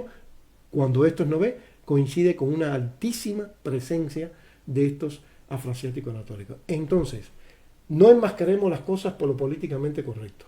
Como todos los movimientos a lo largo de la historia masivos de poblaciones, tanto de conquista como de colonización, siempre hay violencia. El encontronazo con los que han vivido toda la vida ahí, que se sienten amenazados porque les quieren quitar sus territorios de caza, de subsistencia, etc., Eso siempre es violento. Sin embargo, queremos siempre dar la imagen que no, que todo fue muy pacífico, que todo se llevó, no hubo guerra. No, si la gente desaparece es porque el otro le trajo algún virus que se lo pegó, pero no hay ninguna prueba de esos virus. Además, ¿qué virus más extraños son esos? Que tanto en esta época como en la de los esteparios, que borraron también de la faz de Europa a casi todos los varones durante varios siglos, ¿qué virus más extraños son esos que nada más que afectaban a los hombres? Porque las mujeres siguieron siendo las mismas y en la misma presencia, en la misma cantidad y no desaparecieron. Eso no se lo cree nadie. Eso es una estupidez absoluta por el tema de lo políticamente correcto. hay una tendencia que sabemos que ha existido casi toda la vida, ¿no? De querer hacernos creer que en el pasado todo era mucho mejor, ¿no? En la época prehistórica todo era como una especie de paraíso feliz, el buen salvaje, ¿no? El mito del buen salvaje feliz y tal. No, señores, los humanos somos los mismos desde el principio de los tiempos. Desde que empezamos a matarnos unos a otros con los neandertales, seguro no hemos parado de matarnos y seguimos matándonos unos a otros. Y nos matamos por diferencias de etnia, por diferencias de lengua, por diferencias de religiones, porque mi absurdo es mejor que tu absurdo. Así, esa es la historia de la humanidad. Discusiones porque mi absurdo es mejor que tu absurdo. Y entonces nos vamos matando todos unos a otros. Y eso ha sido así desde el principio de los tiempos. No ha habido ninguna etapa de la humanidad donde todos seamos felices, nos llevemos bien, y etnias diferentes, y lenguas diferentes, nos abrazamos. Sí, no importa, ven, ocupa todo mi terreno, no hay problema. Podemos vivir en paz, ¿no? Eso no ha existido jamás. Lo que sí ha existido es que después de un tiempo de confrontación, violencia, que coincide con los inicios precisamente de las expansiones de los conquistadores o de los colonizadores, y eso lo vemos en la historia con la conquista de América, está todo bien reflejado lo que ha pasado, lo que pasó con la conquista de América y con la conquista de otros países es lo mismo que ha pasado en la prehistoria, exactamente igual. Los conquistadores, los colonizadores, los dominantes intentan acorralar, aplastar, exterminar o reducir todo lo que puedan a los que estaban antes. Eso siempre ha sido así. Y es lo que vemos aquí, perfectamente demostrado. Claro, cuando estos mapas se ven por separado en artículos, no lo notas. Por eso es importante poner todos los mapas juntos y por época, para que tengas una visión global de sustitución genética, de desplazamiento, acorralamiento. Todo esto lo ves perfectamente cuando vas combinando los mapas en una misma época, siempre en una misma época, y pones todas estas ancestrías y vas viendo los movimientos. Y ahí es donde te das cuenta de la verdad que nos quieren ocultar con manipulaciones sobre lo políticamente correcto. O sea, los afroasiáticos anatólicos fueron tan violentos, y quizás más, por lo menos en un principio, que los propios esteparios. Y lo vamos a ver después. Bien, aquí tenemos, por ejemplo, lo que es la ancestría iraní, que como ya os dije, volvemos a lo anterior, ¿ves? No ha cambiado prácticamente nada. Solo avanzó un poquito hacia Anatolia y entró con una presencia mínima, anecdótica, a lo que es Macedonia y llegó hasta aquí, hasta el norte de Italia también, y ya está. Pero presencias mínimas. Veis que la coloración es muy baja, casi se confunde con el verde, ¿no? Eso significa un individuo, dos individuos, un sitio, ya está, muy poquito. Bien, ¿qué pasa con la ancestría siberiana? Ya vemos que la ancestría siberiana, perdón, en el Neolítico, ya no tenemos ese individuo que vino por avión o por globo y que dio un salto parabólico y llegó aquí a la península ibérica, pues ya no lo tenemos. O sea, ya está. No tenemos en el Neolítico nada. Desde aquí, desde este punto más occidental, entrando en lo que es Escandinavia, ya no tenemos nada en el resto de Europa ni en la península ibérica. Estos son los límites, digamos, más occidentales de la ancestría siberiana mongoloide. Pero ahora vamos a ver cómo en el siguiente ejemplo, que entramos ya en el calcolítico, ocurre un movimiento diferente, ¿no? Bien, comenzamos por la ancestría de los eurasiáticos altaicos. Ya hemos visto en el anterior que los eurasiáticos altaicos habían desplazado su patria, su cuna, su matria, como su hogar original, que durante muchos miles de años desde el Paleolítico había estado en los montes Altai y en el entorno, bueno, pues todo lo que es los montes Altai, norte de Mongolia, norte de China y sur de Siberia, ¿no?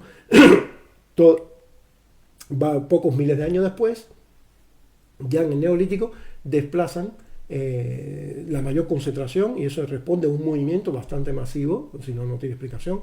Hay un movimiento considerable, masivo, de esta ancestría de los eurasiáticos altaicos hacia lo que sería el norte de Eurasia, o sea, exactamente justo en la división entre Europa y Asia, en la zona norte, que da origen después a la mayoría de las poblaciones urálicas que hay en esa zona.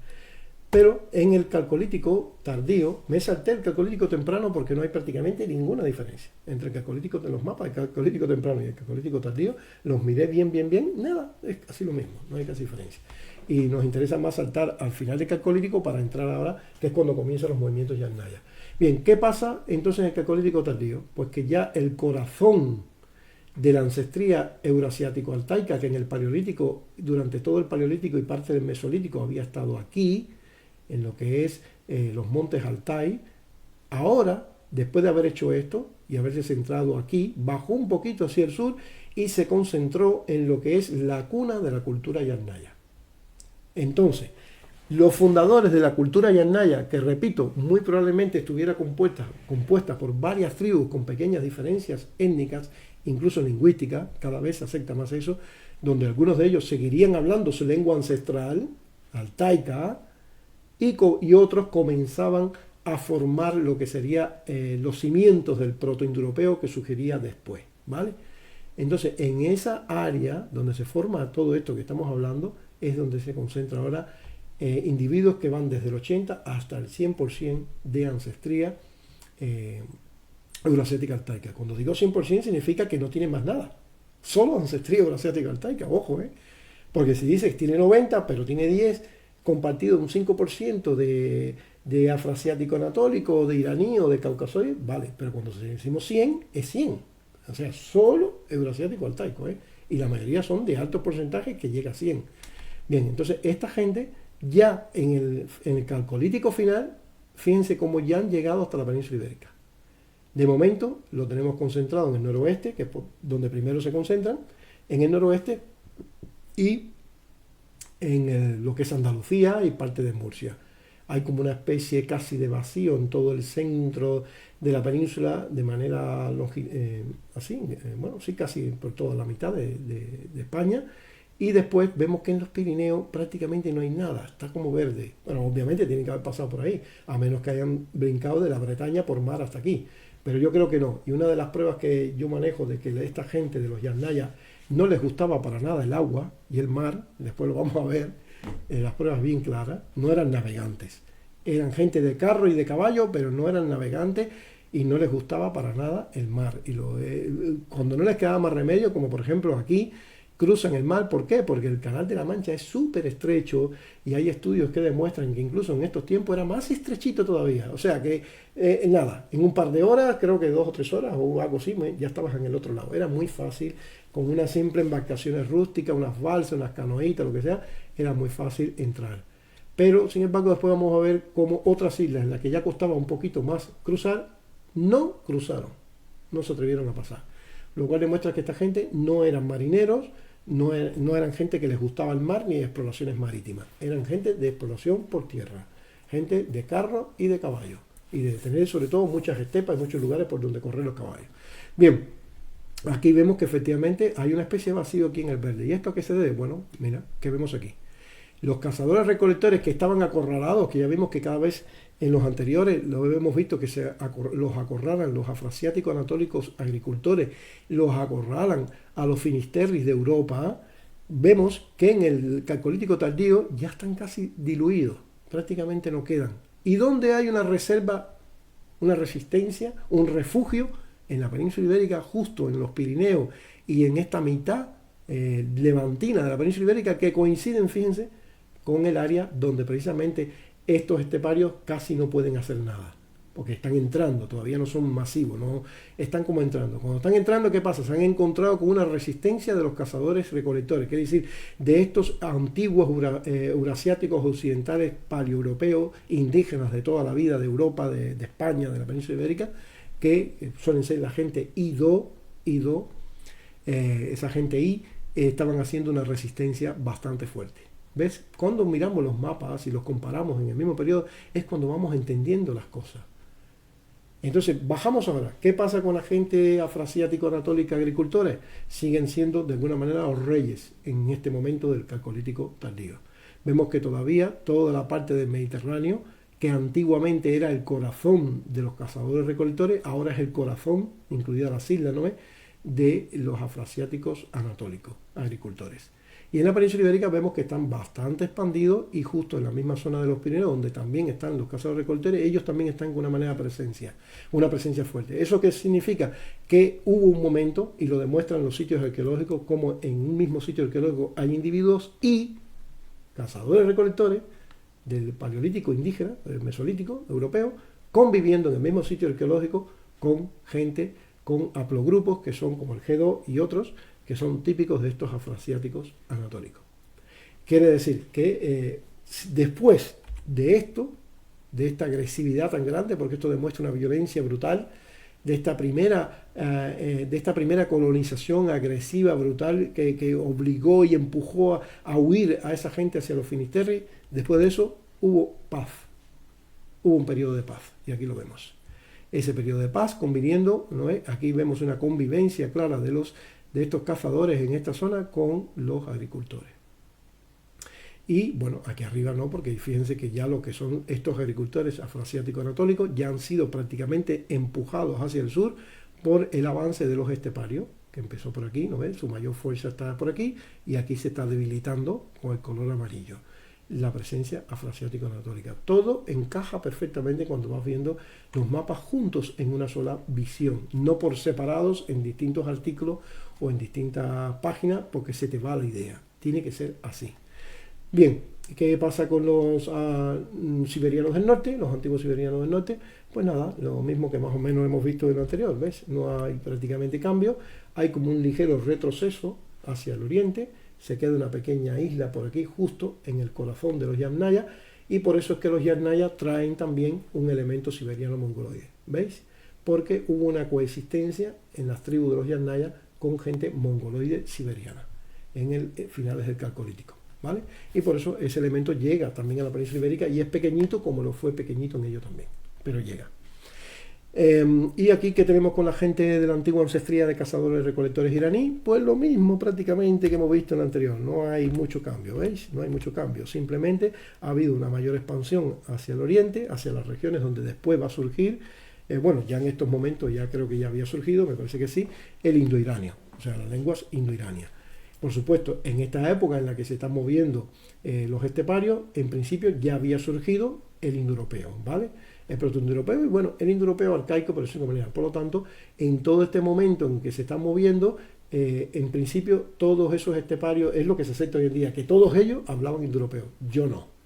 Yo cada vez tengo más claro que vamos a dejarlo en que la mayoría hablaría indoeuropeo, pero había una minoría de tribus diferentes que estaban con ellos en la cultura yamnaya, con diferencias notables que se ven en las excavaciones arqueológicas, en los estilos cerámicos, en las herramientas, etc. Y esas pequeñas diferencias demuestran que había grupos probablemente hasta con lenguas diferentes también. Pues yo estoy convencido que algunos grupos, por muy pequeños que sean, aunque sea un solo grupo, seguía hablando su lengua materna euroasiático-altaica de toda la vida. Y junto con esos mismos movimientos llegaron a la península ibérica, pero después. No exactamente en esta época, puede que después, con la cultura de los campos de urna hacia el 1200 a.C. Bien, nos vamos ahora a el bronce temprano. ¿Qué tenemos en el bronce temprano? Bueno, vemos, como era de esperar, que la ancestría de los eurasiáticos altaicos, cuyos vectores, ya estamos en estos momentos, desde el Calcolítico, los vectores principales son los Yamnaya, ¿vale? Los esteparios, que es el término que más se usa. Pues estos esteparios, pues ya que ya habían llegado a la península ibérica, ya tienen un poquito más de presencia, ¿lo ves? Lo vemos que ya ocupan gran parte de la península ibérica, pero todavía de una manera moderada. Hay una cierta resistencia todavía en la península ibérica, y la resistencia sigue estando en el entorno del Levante y los Pirineos, y coincide con el núcleo de refugio de supervivencia de los cazadores recolectores, de estos paleoeuropeos antiguos, ¿no? Los que fueron los que hicieron, no solo los que estaban aquí en la península ibérica desde el Mesolítico y desde finales paleolíticos, sino los que hicieron los dólmenes, los megalitos. O sea, fue una gran civilización y son, de hecho, para mí, sin ninguna duda, los que inician la civilización atlántica, o de la Atlántida, que después se juntan y lo vemos pacíficamente, llegan a un acuerdo con estos agricultores afroasiáticos atlánticos. Al principio hubo confrontamiento, pero rápidamente, eso parece que duró muy poco tiempo, pocos siglos, se unieron pacíficamente y convivieron. Entonces vemos que sigue habiendo una resistencia aquí de estos antiguos cazadores recolectores europeos o eurasiáticos occidentales, a la vez Hay una fuerte presencia todavía de los afroasiáticos anatólicos que conviven pacíficamente con ellos, muy probablemente, porque en muchos sitios lo vemos, como los individuos del mismo sitio tienen la ancestría compartida de afroasiático anatólico con cazadores-recolectores. Por lo tanto, eso indica convivencia en la misma tribu, en el mismo enterramiento, la misma cultura. Ya conviven, ¿no? Esa resistencia, esa isla, esa zona ahí de refugio, y el otro refugio está en el Báltico, lo vemos claramente aquí, ¿no? Báltico y Escandinavia. Hay un pequeño refugio por aquí arriba, pero el principal se ve que es este, por lo menos de la Europa occidental. Coinciden, ¿ves?, con poca ausencia o poca presencia de los esteparios. Eso indica resistencia, porque fíjense que han logrado conquistar, colonizar, como queramos llamarle. Para mí está claro que conquistar, porque esta gente iban con carros, caballos, eran expertos en las artes bélicas, con tremendas hachas de bronce, cortando cabeza a tutiplén. Eso no tengo ni la más mínima duda.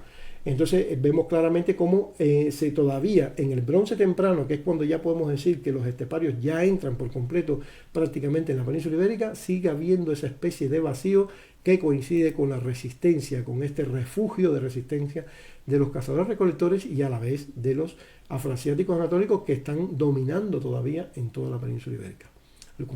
Una vez más vemos cómo los mapas en un mismo periodo y puestos así juntos son los que nos ayudan a entender perfectamente o muchísimo mejor que viéndolos por separado y en artículos dispersos, ¿no? O por separado.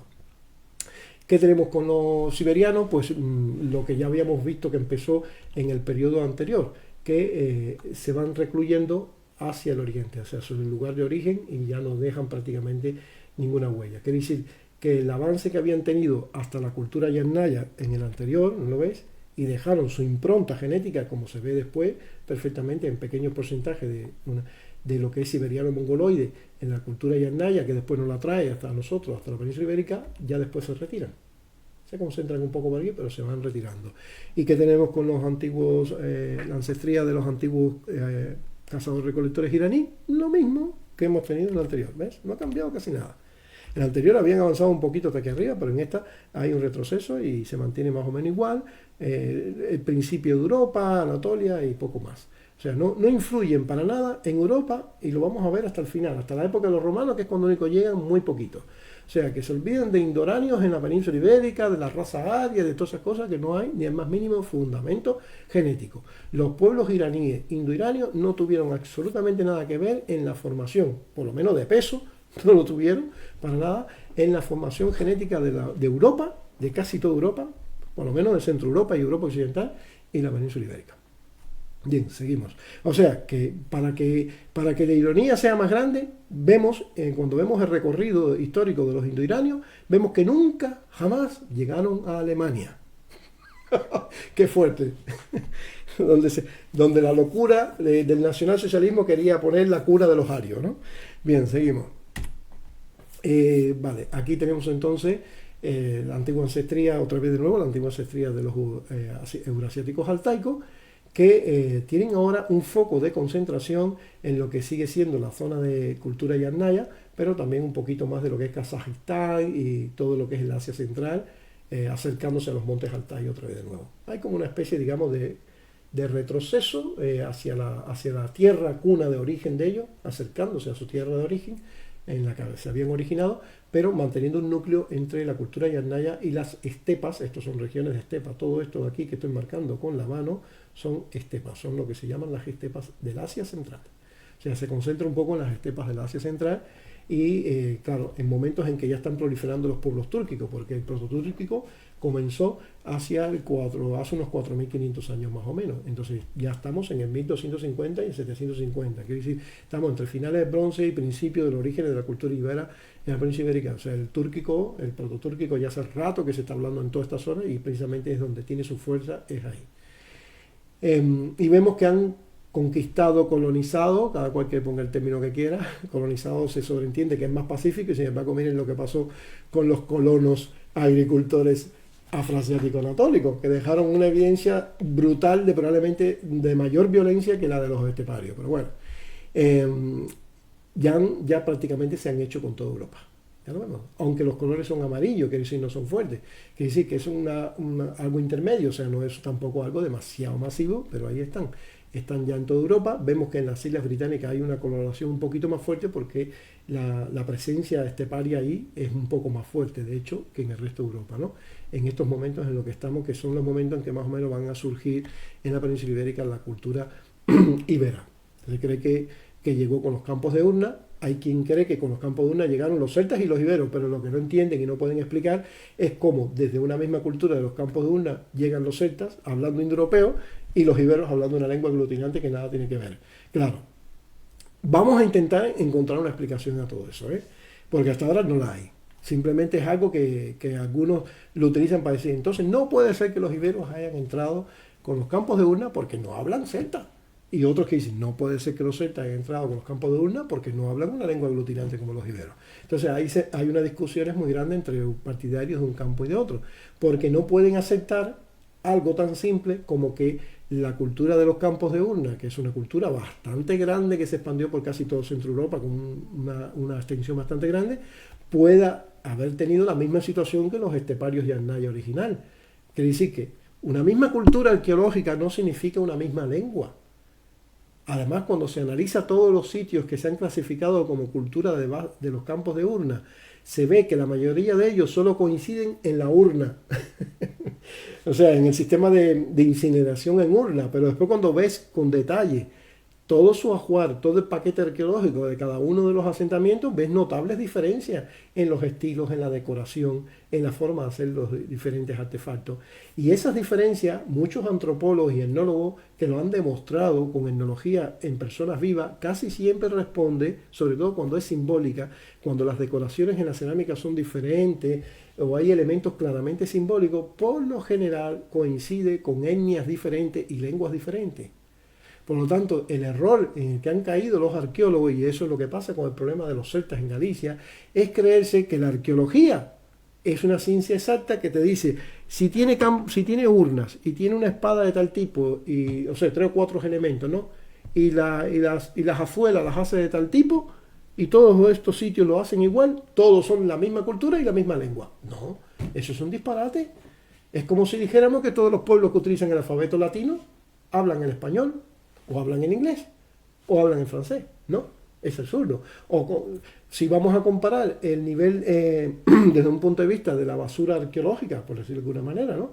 Si vamos a revisar la basura arqueológica de España, de gente que vive en Andalucía, gente que vive a lo mejor no sé, en Galicia, o gente que vive en otros lugares de España, Cataluña, y si tú vas a estudiar la basura, los desperdicios arqueológicos de una comunidad determinada, de una zona determinada, o de una familia en distintos lugares de España, la conclusión que tú puedes sacar al final, ¿no?, es que son todos un mismo pueblo con una misma lengua. No, por supuesto que no. Es que eso es absurdo. Genéticamente tienen sus pequeñas diferencias y encima tienen hasta diferencias lingüísticas. O sea, la arqueología no nos puede decir de ninguna manera, pero de ninguna manera, señores, y no se dejen engañar más por los arqueólogos fanáticos fundamentalistas que se creen que la arqueología es la cima. Está en la cima, es la ciencia que lo dice todo y lo dicta todo y es la que dice la última palabra. No, la arqueología no nos puede decir de ninguna manera qué lengua hablaba un pueblo. Los únicos que pueden decir qué lengua hablaba un pueblo son los lingüistas, y con muchísimo esfuerzo, con muchísimo trabajo, con muchísimos obstáculos, con muchísimos problemas y con muchísimos vacíos, con muchísimas lagunas. Muy difícil, es muy difícil poder decir qué pueblo de la prehistoria que no utilizó escritura, qué lengua hablaba. Es prácticamente imposible, pero no imposible, pero sí prácticamente imposible. Porque en algunos casos sí hemos podido saber con bastante certeza, en tal época de la Edad de Bronce, tal pueblo habló tal lengua, incluso sin tener un testimonio escrito, por muchos factores que se van cumpliendo. Pero no por la arqueología. La arqueología por sí sola no nos puede decir de ninguna manera qué lengua hablaba un pueblo. Lo único que nos puede decir es, mira, este sitio arqueológico tiene un paquete arqueológico parecido al de tal lugar y al de tal lugar y al de tal lugar, que han sido considerados por hipótesis que podrían hablar la lengua tal. Entonces, en base a esas comparaciones, decir, bueno, pues es posible entonces que esta gente también hablaran esa lengua. Pero no tienes ninguna prueba científica. Y los genes tampoco te lo dan, porque genes no es igual a lengua. O sea, tú puedes tener una genética, aquí lo tenemos, cuánta gente puede vivir en España que son chinos y hablan español, yo qué sé, o japoneses y hablan español. O sea, hay que tener en cuenta muchos factores y hay que tener en cuenta el qué es lo que predomina. Si una cultura se va moviendo a lo largo de la historia en un periodo concreto, o incluso en distintos periodos, pero vemos que se va moviendo de una manera más o menos similar, con un paquete arqueológico más o menos similar, y ha surgido en una región donde se han hablado siempre tradicionalmente determinados tipos de lengua, como en este caso podemos estar hablando de las lenguas altaicas, pues ahí tú puedes deducir por sentido común que esa gente que comienza aquí hablando en una región altaica y se va moviendo por Asia Central, no van a estar hablando africano, hombre, ninguna lengua africana, ni van a estar hablando tampoco una lengua indoeuropea que todavía ni ha surgido siquiera. Lo lógico es que estén hablando lenguas protoaltaicas, lenguas de la zona esa de los mundos altaicos y de los mongoloides. Entonces, uno tiene que aplicar un poco el sentido común. Y si ves que esa gente se va moviendo con toda su genética igual, similar o muy igual, no vamos a decir idéntica, pero muy similar, hasta el punto que llegan a la zona de la cultura yannaya y llegan a tener hasta el 100% de esa misma ancestría, ¿por qué tú tienes que pensar que esa gente no seguía hablando su propia lengua? Si es que no existía ninguna otra lengua por medio, no había surgido ningún otro idioma por medio. Desde 7500 años hasta que surge el indoeuropeo, las únicas lenguas que se hablan ahí son las altaicas, no hay otra. Entonces, ¿qué otra lengua iba a hablar los fundadores de la cultura yannaya que no fuera una lengua altaica? A ver que alguien me lo diga. Si es que no había más lenguas por ahí en ese momento. Mucho después es cuando surgen las otras lenguas, el indoiranio, porque surge después del indoeuropeo, el cardeliano, que siempre se mantuvo en el Cáucaso y no salió jamás del Cáucaso, las sino-caucasianas tampoco salieron de ahí, de esa zona del Cáucaso y los alrededores. Entonces, ¿qué otra lengua iba a hablar esa gente? Que no sea la protoaltaica. La altaica es que no puede ser otra cosa. Ahora, que después ahí en esa región parece ser la cuna del indoeuropeo, parece, por comparación con el altaico, con el urálico y con las raíces que comparte el urálico, el altaico y las carbelianas que están por el sur, ¿no? Alrededor, digamos, de ellas. Como se ha visto que comparten mucho vocabulario básico importante, por eso ahí se ha puesto la cuna del indoeuropeo. Y porque además ahí hay una cultura, la cultura yannaya, que se mueve por toda Europa y podría explicar muy bien la existencia, la expansión, ¿no? de que Europa termine hablando lenguas indoeuropeas. Es la mejor hipótesis, por supuesto, yo no lo discuto, es una magnífica hipótesis, pero lo que no podemos olvidar es que esa gente, miles de años antes de que empezaran a crear ese indoeuropeo, tenían que hablar una lengua altaica. Porque el urálico ni siquiera existía tampoco, surgió mucho después también. Entonces, por esa razón podemos perfectamente pensar que algunos pueblos siguieron hablando esa lengua altaica. Y algunos movimientos de los que vinieron con los esteparios de Europa podrían traer todavía esa lengua aglutinante altaica, o si queremos llamarle eurasiático-altaica, da igual. Y una vez que entran aquí, quizás en la cultura de los campos de urna, ¿vale?, fuera una mezcla de toda la gente que estaba ahí, que habló de los esteparios que hablaban ya el indoeuropeo arcaico antiguo, antes de surgir el celta, el germánico, etc., y gente que seguía hablando su lengua madre de miles de años, el protoaltaico. Entonces, por lo tanto, desde ese grupo, desde esa gran amalgama, por lo menos de dos culturas, de dos etnias con lenguas diferentes, aunque genéticamente no tenían diferencia casi, pero lingüísticamente sí, pues unos grupos dieron lugar al surgimiento de las lenguas célticas y llegaron con la cultura de los vasos del campo de urna hablando celta, pero otros pudieron llegar perfectamente hablando el euskera y el ibérico. Incluso el euskera y el ibérico podrían ser hasta de dos tribus diferentes, alejadas un poco en el tiempo. O pueden haber entrado simplemente la gente que habla ibérico y el euskera mucho después, como están defendiendo cada vez más, lingüistas, arqueólogos, cada vez genetistas, cada vez se une más gente para coincidir en lo de la vasconización tardía. O sea que el euskera llegó bastante tardío, ya en época romana. Y algunos dicen incluso después de la era cristiana, varios siglos después. Pero bueno, eso como todavía está en debate, no me voy a meter mucho ahí. Bueno, seguimos. Entonces vemos cómo ya en el bronce final, en este periodo que va entre lo que sería la entrada en la península ibérica de la cultura de los campos de urna y el origen de los iberos, también de los pueblos tartésicos, etcétera, vemos cómo ellos llegan hasta la península ibérica y vemos que la mayor concentración del elemento estepario se mantiene un poco siguiendo la cornisa atlántica norte, ¿no?, y occidental, y un poco menos en lo que sería la mitad sur, incluso levantina, todavía sí un poco menos. Vemos que coincide, aquí no hay una clara superposición a la inversa, ¿sí? Vemos que aquí también los cazadores son bastante fuertes en esta región, o sea, en la misma región precisamente donde también ellos están. Pero vemos que los cazadores recolectores están prácticamente en toda la península de una manera tenue, casi igual, o sea, hay casi como un equiparamiento, ¿no?, en este momento. Ya han pasado mucho tiempo desde la llegada de los esteparios y entonces es lógico y el registro demuestra la convivencia pacífica. Ya hay convivencia pacífica, o sea, ya no hay esas guerras, el enfrentamiento que ocurren solo cuando llega por primera vez el extranjero al terreno desconocido, ¿no? Y el que está viviendo en el lugar, el indígena, se enfrenta para defender sus tierras, sus cotos de caza, sus lugares de siembra, etcétera. Ya todo eso pasó y por eso en este periodo ya vemos en toda la península ibérica una situación de ancestría equilibrada, de convivencia entre los que quedaban todavía en la península ibérica, que siempre fueron un poco de los cazadores recolectores euroasiáticos occidentales, los que quedaban, que siempre fueron incluso predominantes, más incluso que los esteparios, los de afroasiáticos anatólicos agricultores. Aquí lo vemos claramente, la coloración lo demuestra, ¿eh? Mientras que aquí fíjense que la coloración es tenue, quiere decir que la presencia esteparia entre el 1250 y el 750 a.C. es tenue, moderadamente tenue, quiere decir no es fuerte de ninguna manera, en toda la mitad sur y levantina de España. Toda España entera tiene un color naranja marrón, quiere decir que la presencia afroasiático-anatólica sigue siendo la predominante.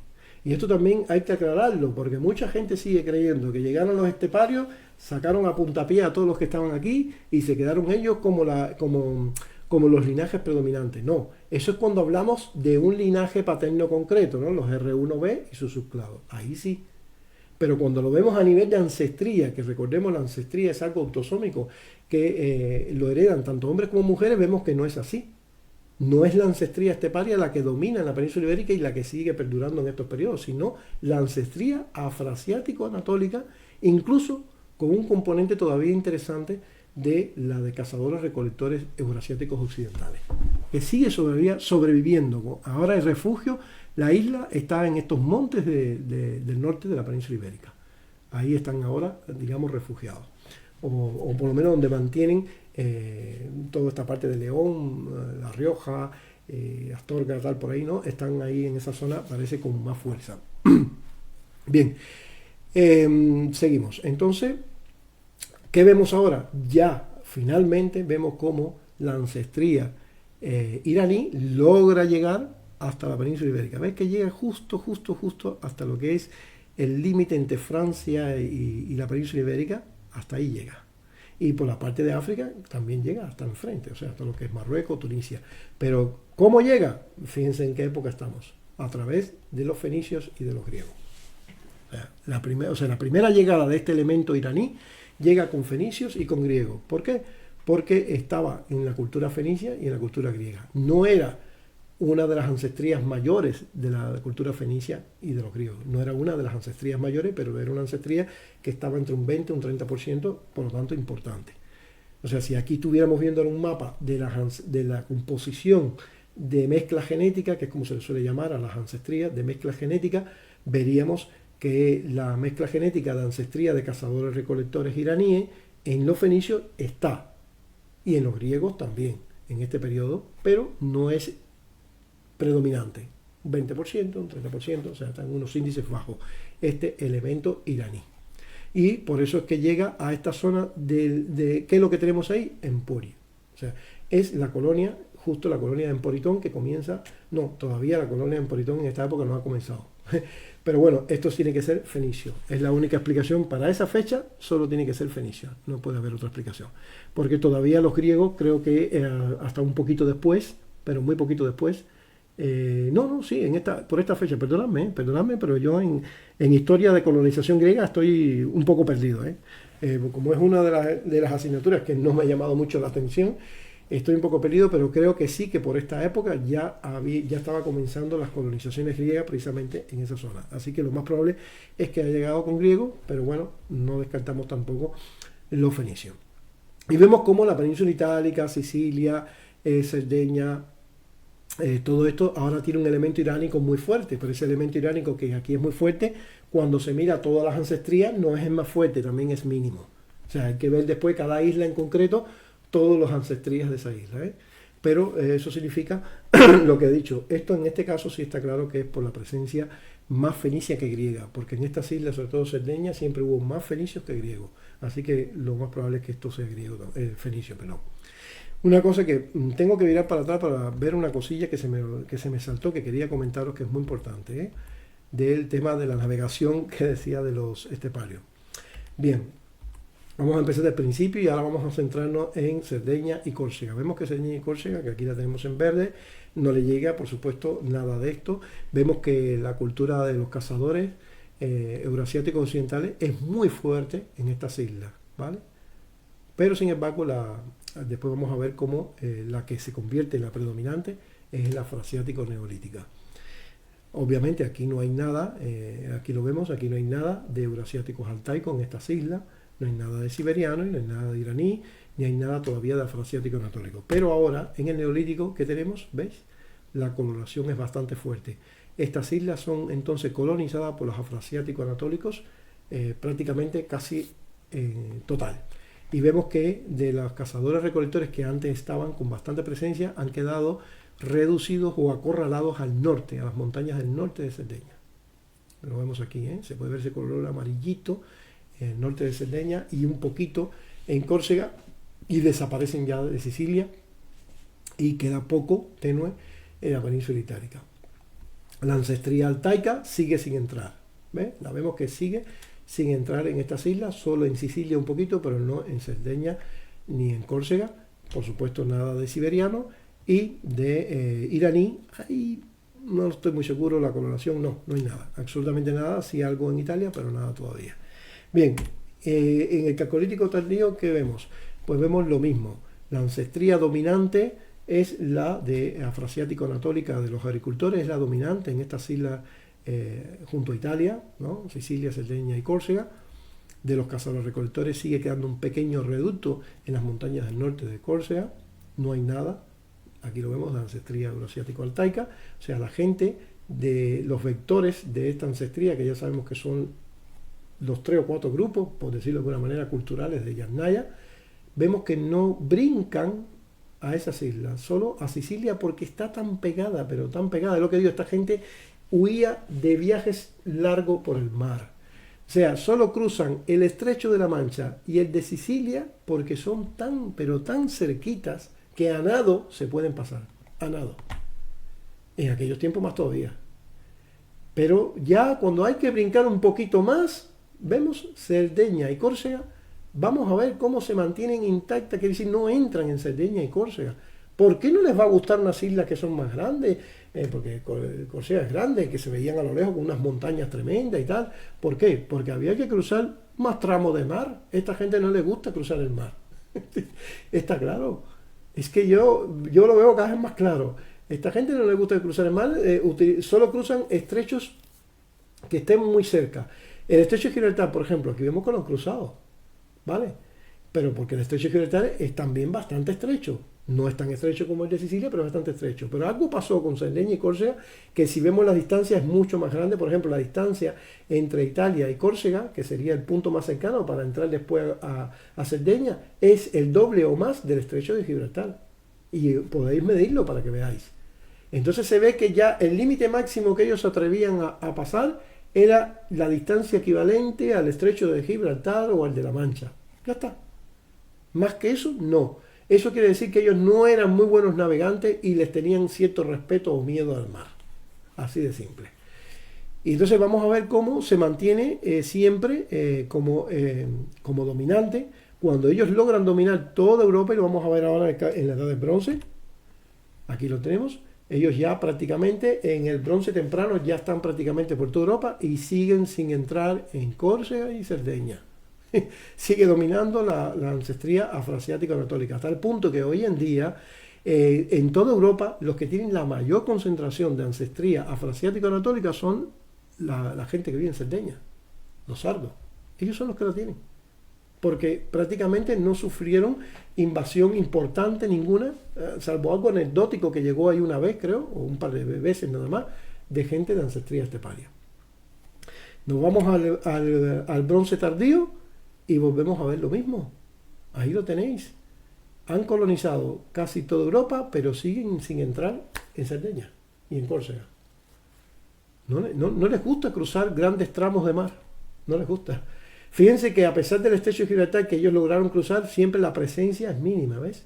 Una coloración con la que dice que cruzaron el estrecho de Gibraltar, vale, pero habrán cruzado un grupo, un par de personas, 3, no sé, pequeñas, porque la presencia se mantuvo siendo mínima de lo que es el linaje de la ancestría esteparia en el norte de África. Y de hecho, la mayor parte de por aquí, eso sin descartar que la mayor parte haya entrado por aquí. ¿Entiendes? No que realmente haya cruzado el estrecho de Gibraltar. Ojo, no podemos descartar eso, que hayan entrado así. Pero aquí, que aquí sí hay que cruzar el mar y que el tramo es el doble o el más que el estrecho de Gibraltar o el Canal de la Mancha, vemos que no entran. ¿Qué más pruebas tenemos de que a esta gente no le gustaba el mar? Esta gente eran gente de carros y de caballos y de estepas, no eran gente de mar. Hay que tener en cuenta que esta gente se mueve desde aquí por todo esto y toda la estepa y así.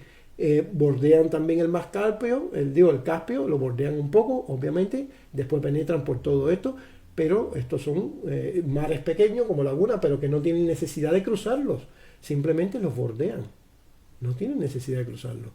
Pero aquí sí hay que cruzar obligado para entrar en Cerdeña y en Córcega. Hay que cruzar el mar con un tramo que es el doble del estrecho de Gibraltar, el triple casi. Se ve que no les gustaba navegar, no se les daba bien el mar. Ya está, eso está más que claro. Y bueno, vemos cómo la ancestría sigue dominando en lo que es el bronce final. La afroasiática anatólica es la que sigue dominando en estas islas. Y ahora en el bronce temprano no ha cambiado nada, sigue igual. En la edad del hierro temprano sigue lo mismo, no hay ancestría esteparia y sigue dominando la afroasiática anatólica. Y en el hierro final volvemos a ver lo mismo, no entraron, o sea, nunca quisieron entrar a colonizar las islas de Cerdeña y Córcega. Así que la única explicación que cabe aquí es que la gente esteparia no les gustaba navegar, no les gustaba el mar, nada, no les hacía gracia ninguna. Por lo tanto, toda esta ancestría que siempre quedó como mínima en el norte de África es muy sospechoso incluso que haya sido cruzada a través de Gibraltar. Lo más probable es que haya venido por aquí. Teniendo en cuenta esto, la única evidencia que tenemos que realmente ellos cruzaron el mar de verdad, es los pocos casos que hubo, que no duró nada en Sicilia, porque está el estrecho de Sicilia, que ya digo, a nado lo pasas, y el Canal de la Mancha, que es bastante estrecho. Ya está. Es el único caso que tenemos. Y según la época en que eso ocurrió, hay estudios que demuestran que era más estrecho todavía de lo que es hoy en día. O sea, que era mucho más fácil todavía cruzarlo. Esta gente no le gustaba el mar. A los que sí les gustaba el mar y mucho eran a los cazadores recolectores nuestros de toda la vida, del Mesolítico, los que están aquí, los atlantes, los que hacen los dólmenes, que recorrieron todo el Atlántico completo con dólmenes hasta las Islas Británicas. Eso sí, no les tenían miedo para nada al mar y son realmente los fundadores de la cultura atlántica, que llega hasta la edad del bronce con ese nombre, cultura atlántica del bronce, ¿no? Bien, entonces ahora ya nos vamos a salir de los mapas, ya hemos llegado al hierro final. Aquí están los iberos, que los vemos ya con un color amarillito porque ya hay una presencia esteparia interesante. Quiero volver un momentito a la etapa de a la etapa del Algar, porque hay que hacer un comentario aquí importante sobre el tema del Algar. Con el Algar tenemos una situación muy complicada.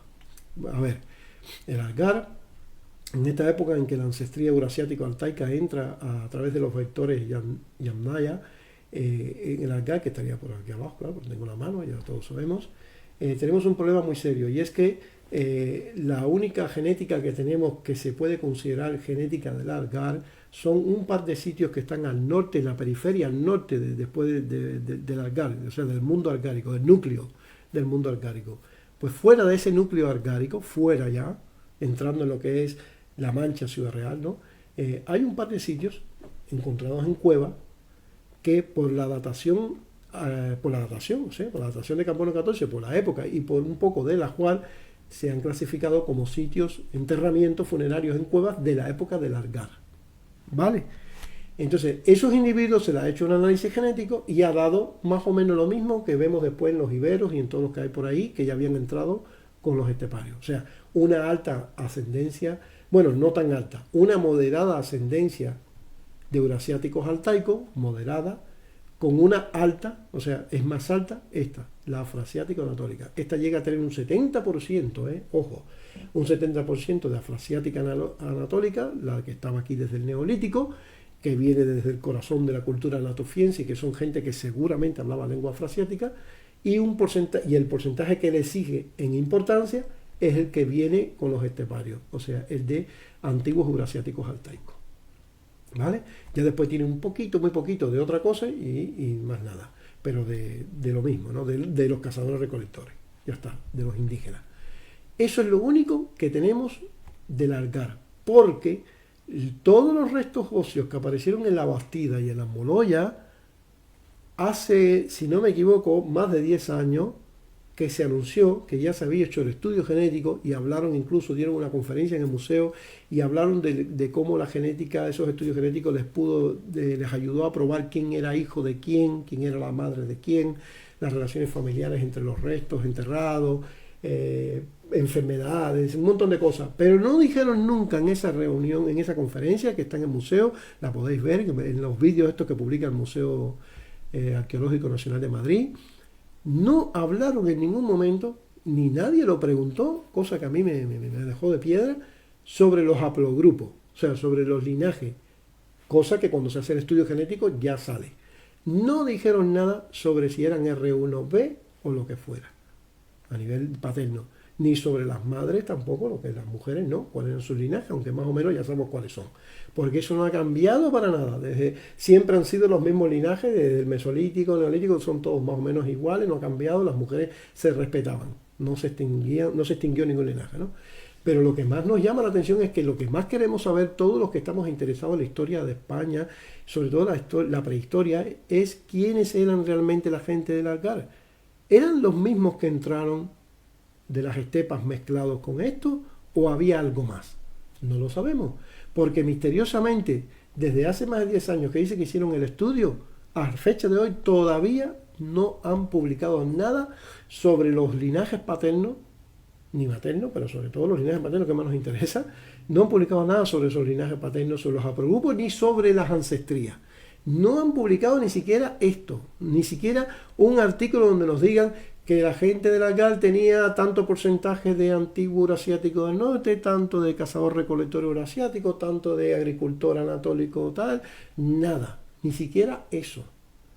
Entonces, la verdad que yo estoy muy preocupado. No sé ya qué pensar, señores, no sé ya qué pensar, porque cada vez que se les pregunta a nivel personal, y como eso es información privada, no voy a decir quién hace las preguntas ni quiénes las han hecho, pero algunas amistades me han hecho ese favor de hablar con ellos y preguntarles. La contestación siempre es la misma. No, sí, ya está en proceso, ya lo publicaremos. Pero es que ya llevan un montón de años con el cuento, ya lo publicaremos. Señores, aquí hay algo muy raro. Y ahora os voy a decir por qué yo creo que aquí hay algo muy raro. Mira, al paso que van, estoy convencido que se van a ganar el récord Guinness de los científicos que más han demorado en la historia en publicar los resultados de haplogrupos y de ancestría genética. Porque todos los demás estudios, fíjense para que usted vea, entre que se hacen y te ponen la fecha en que empezaron a hacerlo y lo publican, no tardan ni 4, 5 o 6 meses. Creo que el estudio que más ha demorado en publicarse no ha pasado un año.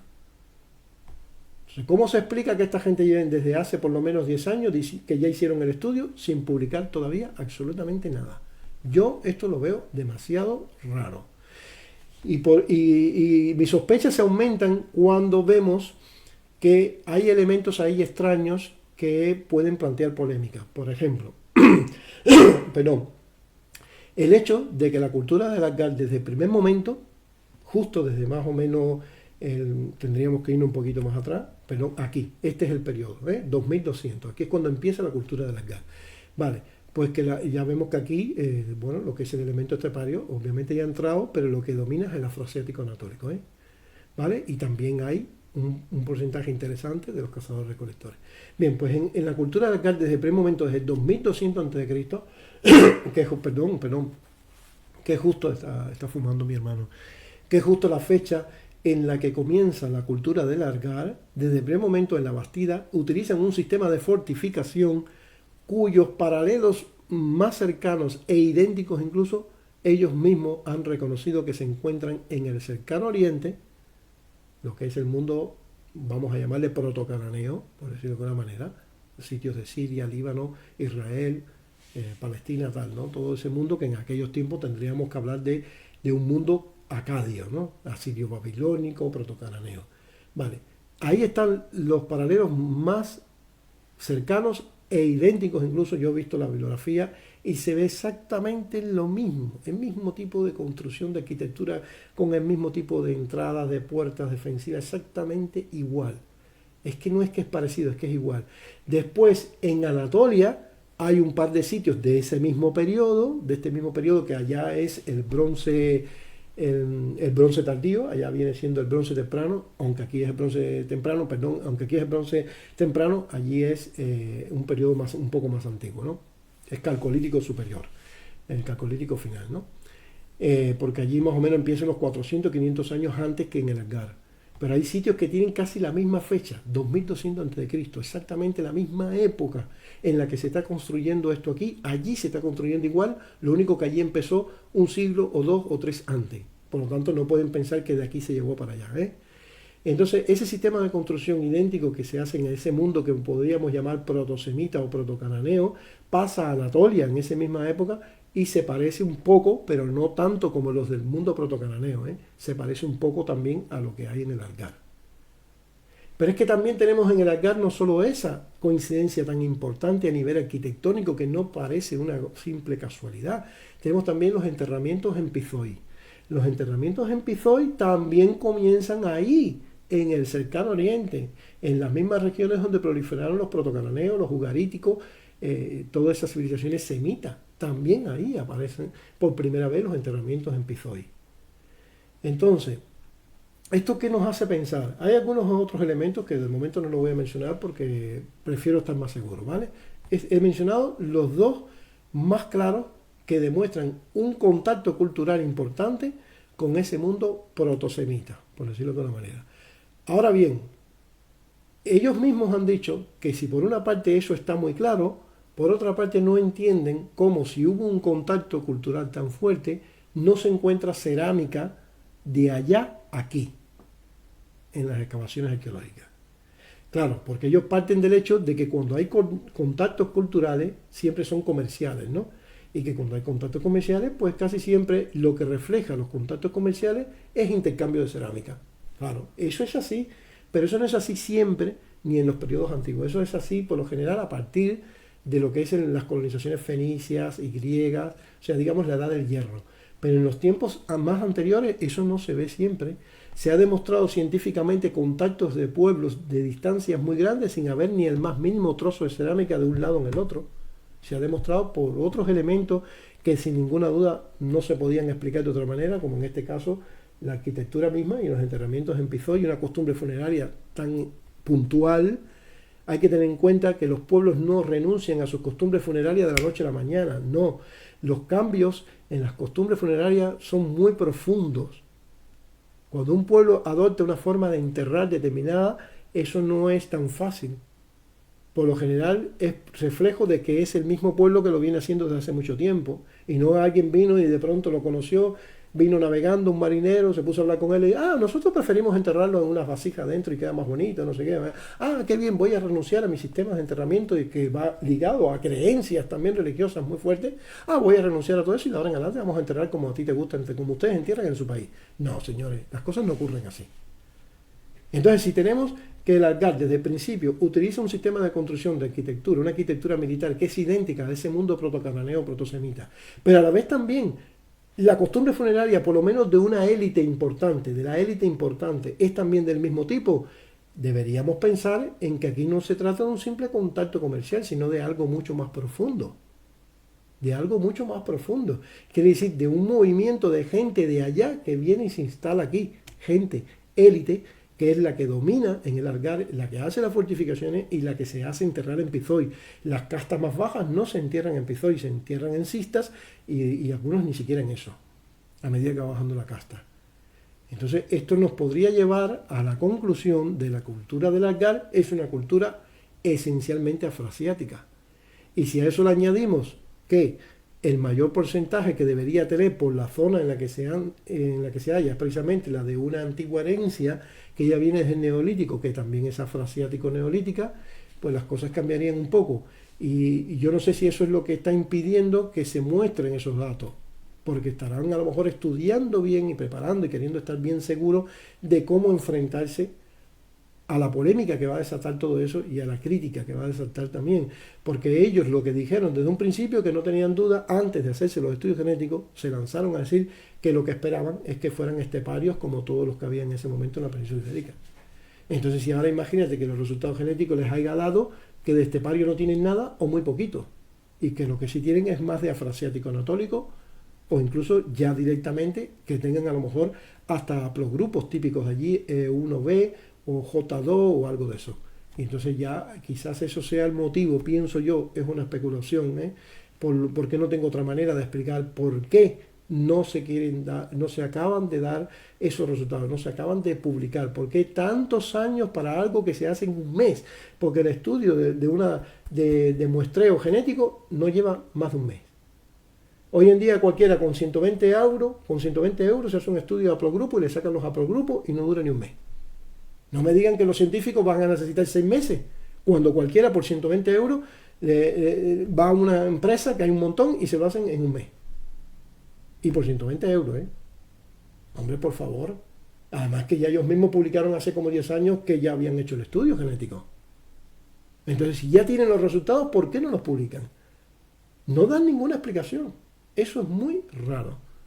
De verdad, os digo que es muy raro. Y cuando consideramos todo esto que os he hablado, pues entonces, de alguna manera, empiezan no sé,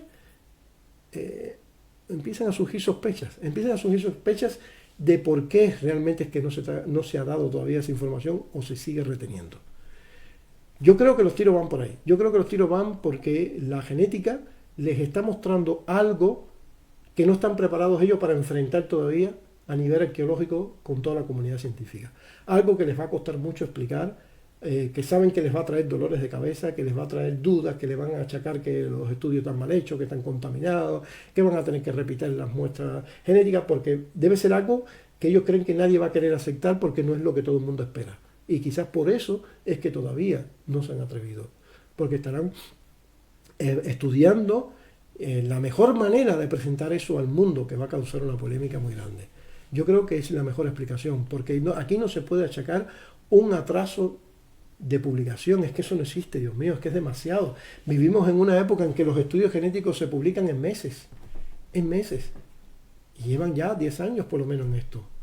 No es normal. Bueno, no quiero extenderme demasiado en esto, ya era algo que quería aclarar por el tema de que lamentablemente a día de hoy no sabemos todavía cuáles son los verdaderos, cuál es la verdadera ancestría, qué ancestrías de este tipo, compartida o no, pueden tener la gente de Asgard, quiénes son realmente, de dónde viene, cuál es su ancestría genética, ni siquiera sus haplogrupos de linaje paterno no lo sabemos todavía. Solo tenemos un par de casos en la periferia que a saber si son realmente de verdad de la misma cultura de Asgard o no.